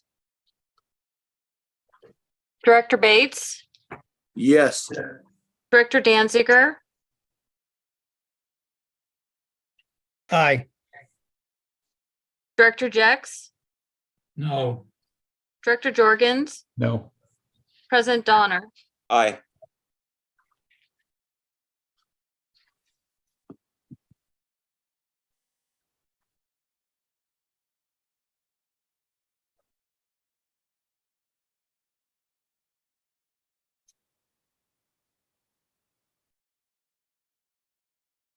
Agenda item 6.3, establishment of veterans and resident hiring preference. Good evening, directors. At the October board meeting, a director requested a future agenda item regarding establishment of a veterans and resident hiring preference. In accordance with Title V, United States Code, Section 2108, a veteran's preference is based upon the candidate demonstrating having served in one of the armed forces on continuous active duty for more than 180 days, or being a disabled veteran and having a discharge or release from active duty under honorable conditions. Submission of evidence at the time of application would be required. In regards to residency preference, a typical way for an applicant to qualify for a residency preference is to reside in a specified geographical location for 12 months prior to the recruitment examination and at the time of application to provide proof of this residency. If either of the hiring preference options are to be implemented into the recruitment process, a 5-point credit would be added to the qualifying candidate's final examination score. These hiring preference options would not apply to promotional recruitments. Staff requests board direction regarding establishment of a veterans and resident hiring preference. If the board decides to move forward with one or both of the hiring preferences, we will bring back a resolution and policy at the December meeting for adoption. Thank you. Thank you. Marcia, I will open up 6.3 to public comment.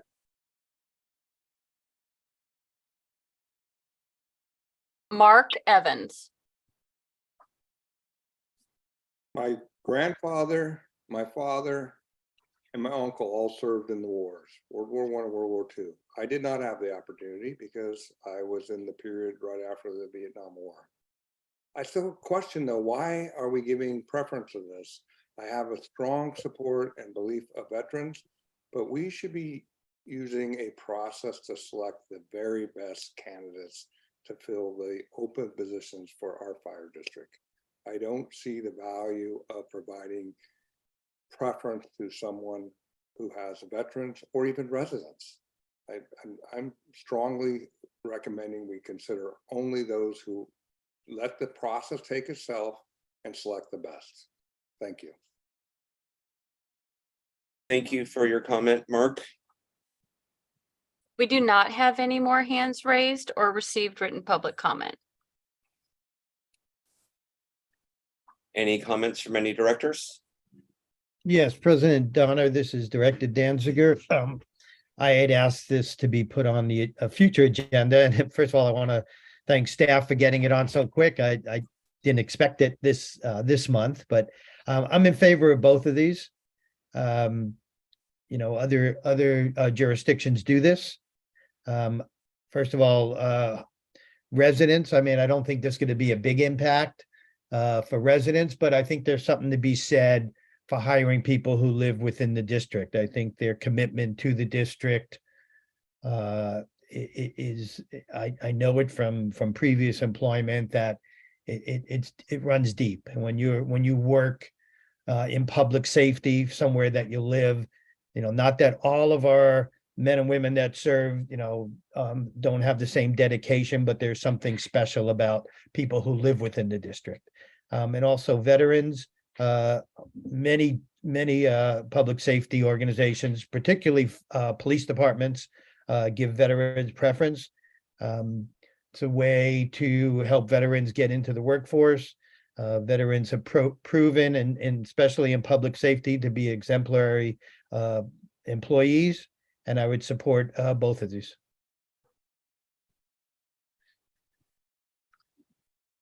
I'm in favor of both of them as well. I've gone through a couple of academies with military personnel, men and women, and they are exemplary cadets and employees. And I also think giving somebody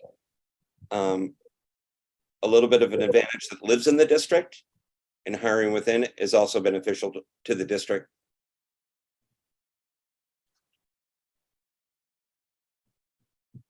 I guess you said we'd give people 5 points. 5 points out of how many?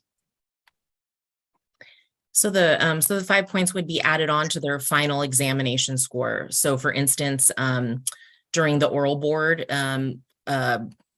the candidates are scored based on their responses. And so there's a final score, and then they would receive the preference points based if they qualify on top of the final examination score. So for the directors that don't know, typically there's a written exam, a physical exam, which is now done by the state. It's called a CPAP card that's good for 2 years. And then the main thing through the hiring process is typically the oral board and the chief's interview, which are, they ask usually a half dozen of situational questions. I'm sorry, my internet connection stopped for a minute. Did you hear the question that I asked, or was it? Oh, I was replying to the hiring process, Director Jorgens, okay. in that there's a physical that we don't offer, but our candidates have a CPAP card. That's a physical that firefighter prospects take, and that card is good for 2 years. Then there's a written exam, and then there is an oral board interview, and then the chief's interview. So it's a pretty lengthy process.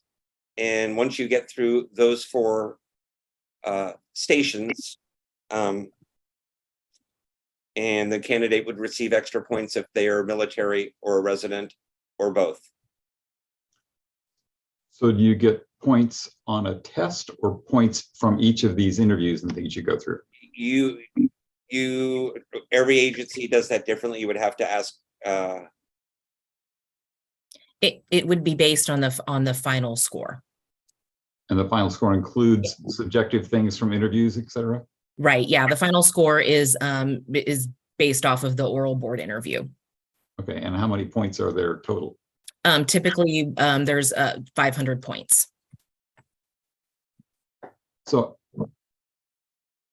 I mean, in theory, I mean, everybody would love to have more veterans. That's great on the job, and everybody would love to have all of our firefighters live, in the neighborhood, in the district. That'd be terrific. I guess the question though is, if you have 2 equivalent, they're exactly equivalent in every other way, and then to give a preference to one of these things, that's great, because now you've hired the best, the most qualified person. And if it was between the 2, then you've given it to the one that met one of these other 2 criteria. But to literally say, hey, you can have a lower score, be less qualified, and still be the one that gets chosen, seems suboptimal for maintaining the quality of people you're going to get. Yes, sir. It's possible. There are a number of different ways these points can be applied. And one of those is that anyone who breaks a certain threshold to achieve a passing score gets the additional points added. So the additional points, the preference points, can't be used to lift someone beyond the pass, no pass threshold. A different way, and so then that would be anyone who achieves above an 80 score automatically gets the provided number of points added. The other way is that it could be used only as a tiebreaker. But I would say that would be a preference that really would, in our case, actually would not have applied in the 5 years that I've been here. We've not yet had a perfect tie of a score. And given the sample size and that our recruitments tend to net 9 or so folks moving forward, it's very unlikely that 2 of them will have the same score. So I would suggest that if the board has a hesitation with providing veterans preference for anyone who achieves above the passing threshold, I would suggest it wouldn't be impactful to include a veterans preference points that were only for the case of a tiebreaker.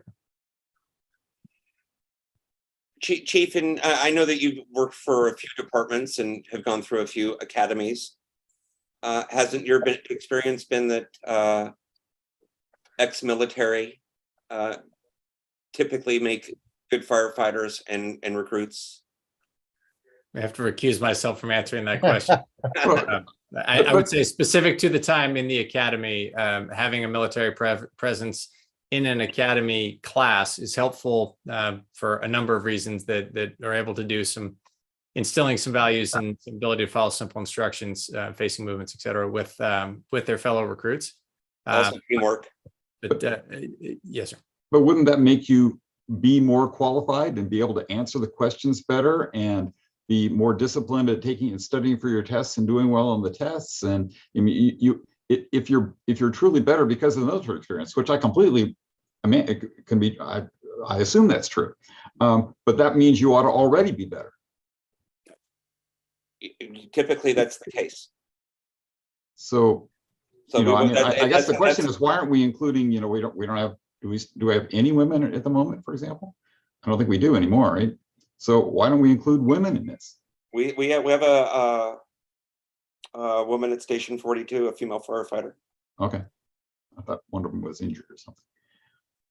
But again, it's way disproportionately not represented. I mean, there are a number of categories of people we could include in this kind of a thing. I think it would. I think it would be great to get some diversity in this department.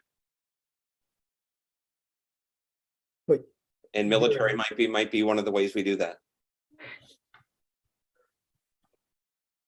I guess as the chief pointed out, and Director or President Donner, you pointed out earlier, you know, we don't get enough recruits in general, so it's not obvious that we're going to really need to give anybody a preference because we don't have enough. It isn't like we're having to turn people down. That's no, but maybe if there's a military or residence incentive, maybe we increase our candidate pool by 10%, and that's, you know, another 2 people that we get to choose from.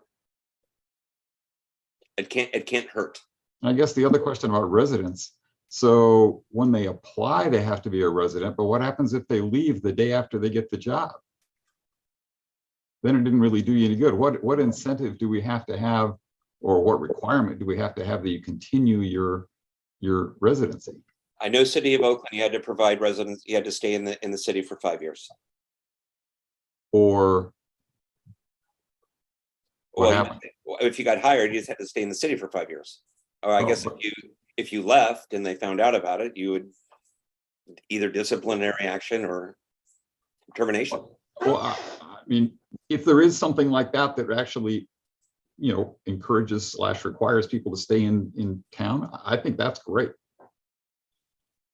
Well, you know, in the event of an emergency, knock on wood, you know, earthquake, large scale fire, or God forbid something else, you know, and these people are off duty, you know, they're not in Manteca or the Central Valley. Like I said, I think it's a great idea. I think having people that are, especially in this kind of business, when you get called back in, I think that's great.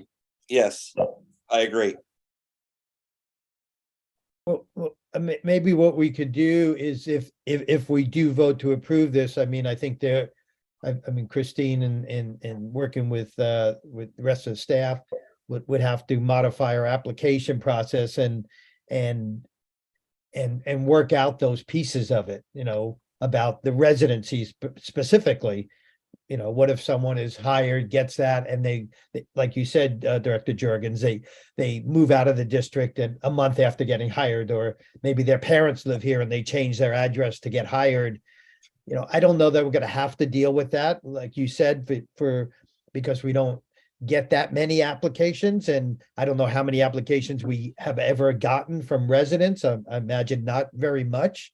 So maybe those specific points will still have to be worked out by staff.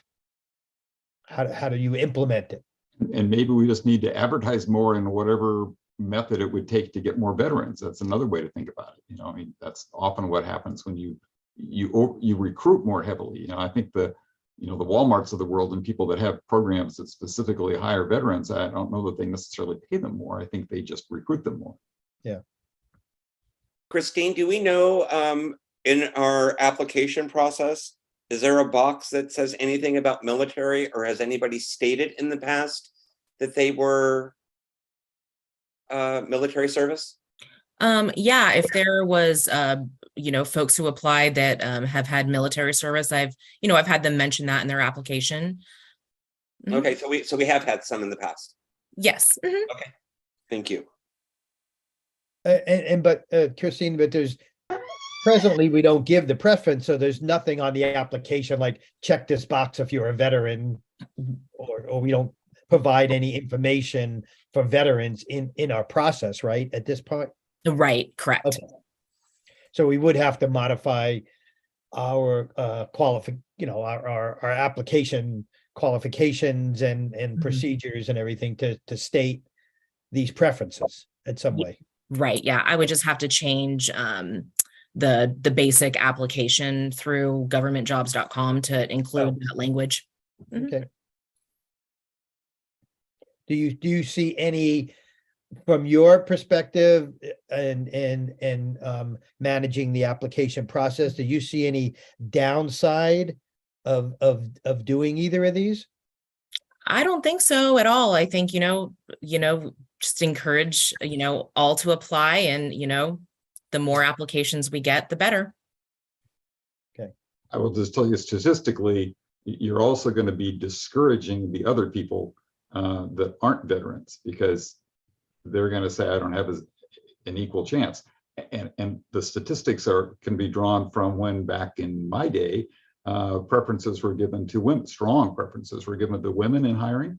And a lot of the guys just didn't apply because they knew that the only slots that were available were going to have to be filled by women. So the guys don't even apply.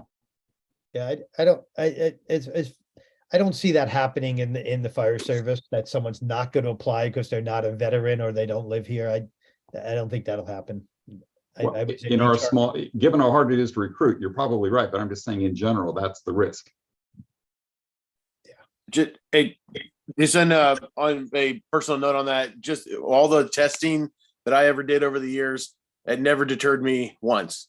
Whether I lived there or not, whether I was a veteran or not, it never deterred me, and it never deterred anybody I ever talked to. So.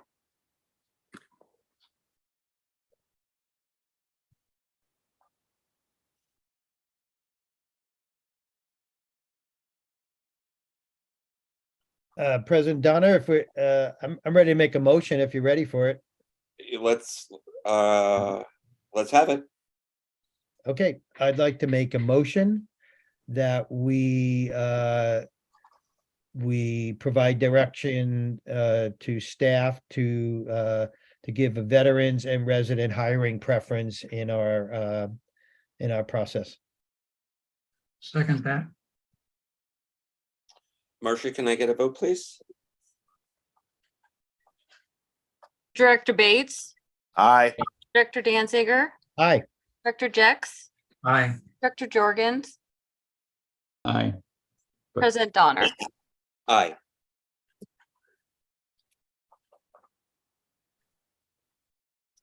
Moving on to committee reports, 7.1, Audit Committee. Nothing to report.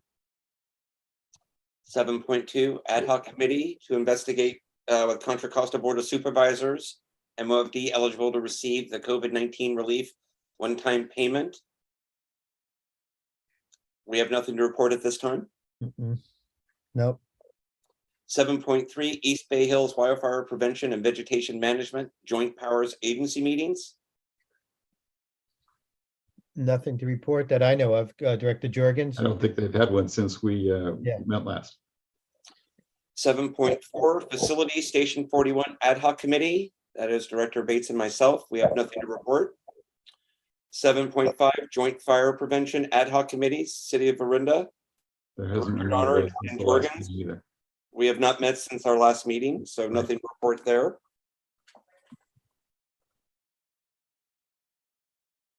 I will open up public comment on agenda items 7.1 through 7.5. One hand raised, Mark Evans. Thank you, Marcia. Mr. Evans, you're on. Yeah, you guys didn't take public comment on the veterans approval. We have the best fire district out there. And you're basically trying to control your fire district on selecting the best people. I'm not trying to make this a big deal, but the more you put requirements on the chief on how to hire people, the more complicated and more difficult you make it for him. So I'm disappointed in this board who doesn't respect and appreciate what this chief does to get the very best people out there. And he works collaboratively with the union. So adding requirements to me is counterproductive. Thank you.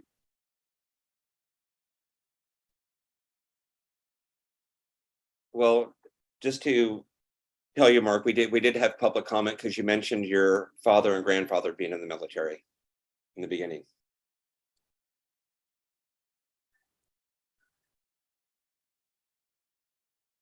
Marcia, We do not have any more hands raised or received written public comment. yeah, Marcia, my screen went blank. I'm gonna have to join and come right back. Sorry.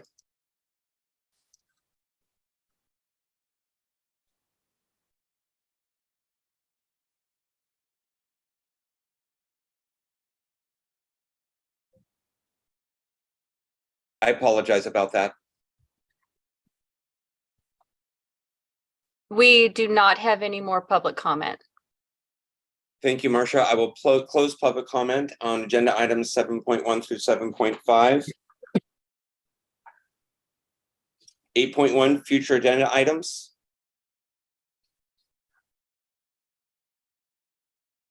Anything from any of the directors? No.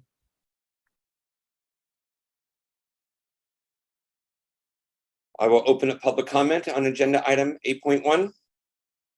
We do not have any hands raised or received written public. We have one hand raised. Mark Evans. Thank you, Marcia. Go ahead, Mr. Evans. Thank you, President Donner. I believe there's results out that are probably pretty credible regarding who will be the new directors. And again, I would like to specifically thank you, President Donner, for your service. I think that we will need to open up the conversations about the negotiations about the staffing once the new directors are in place. Thank you. Thanks, Mark. We do not have any more hands raised or received written public comment.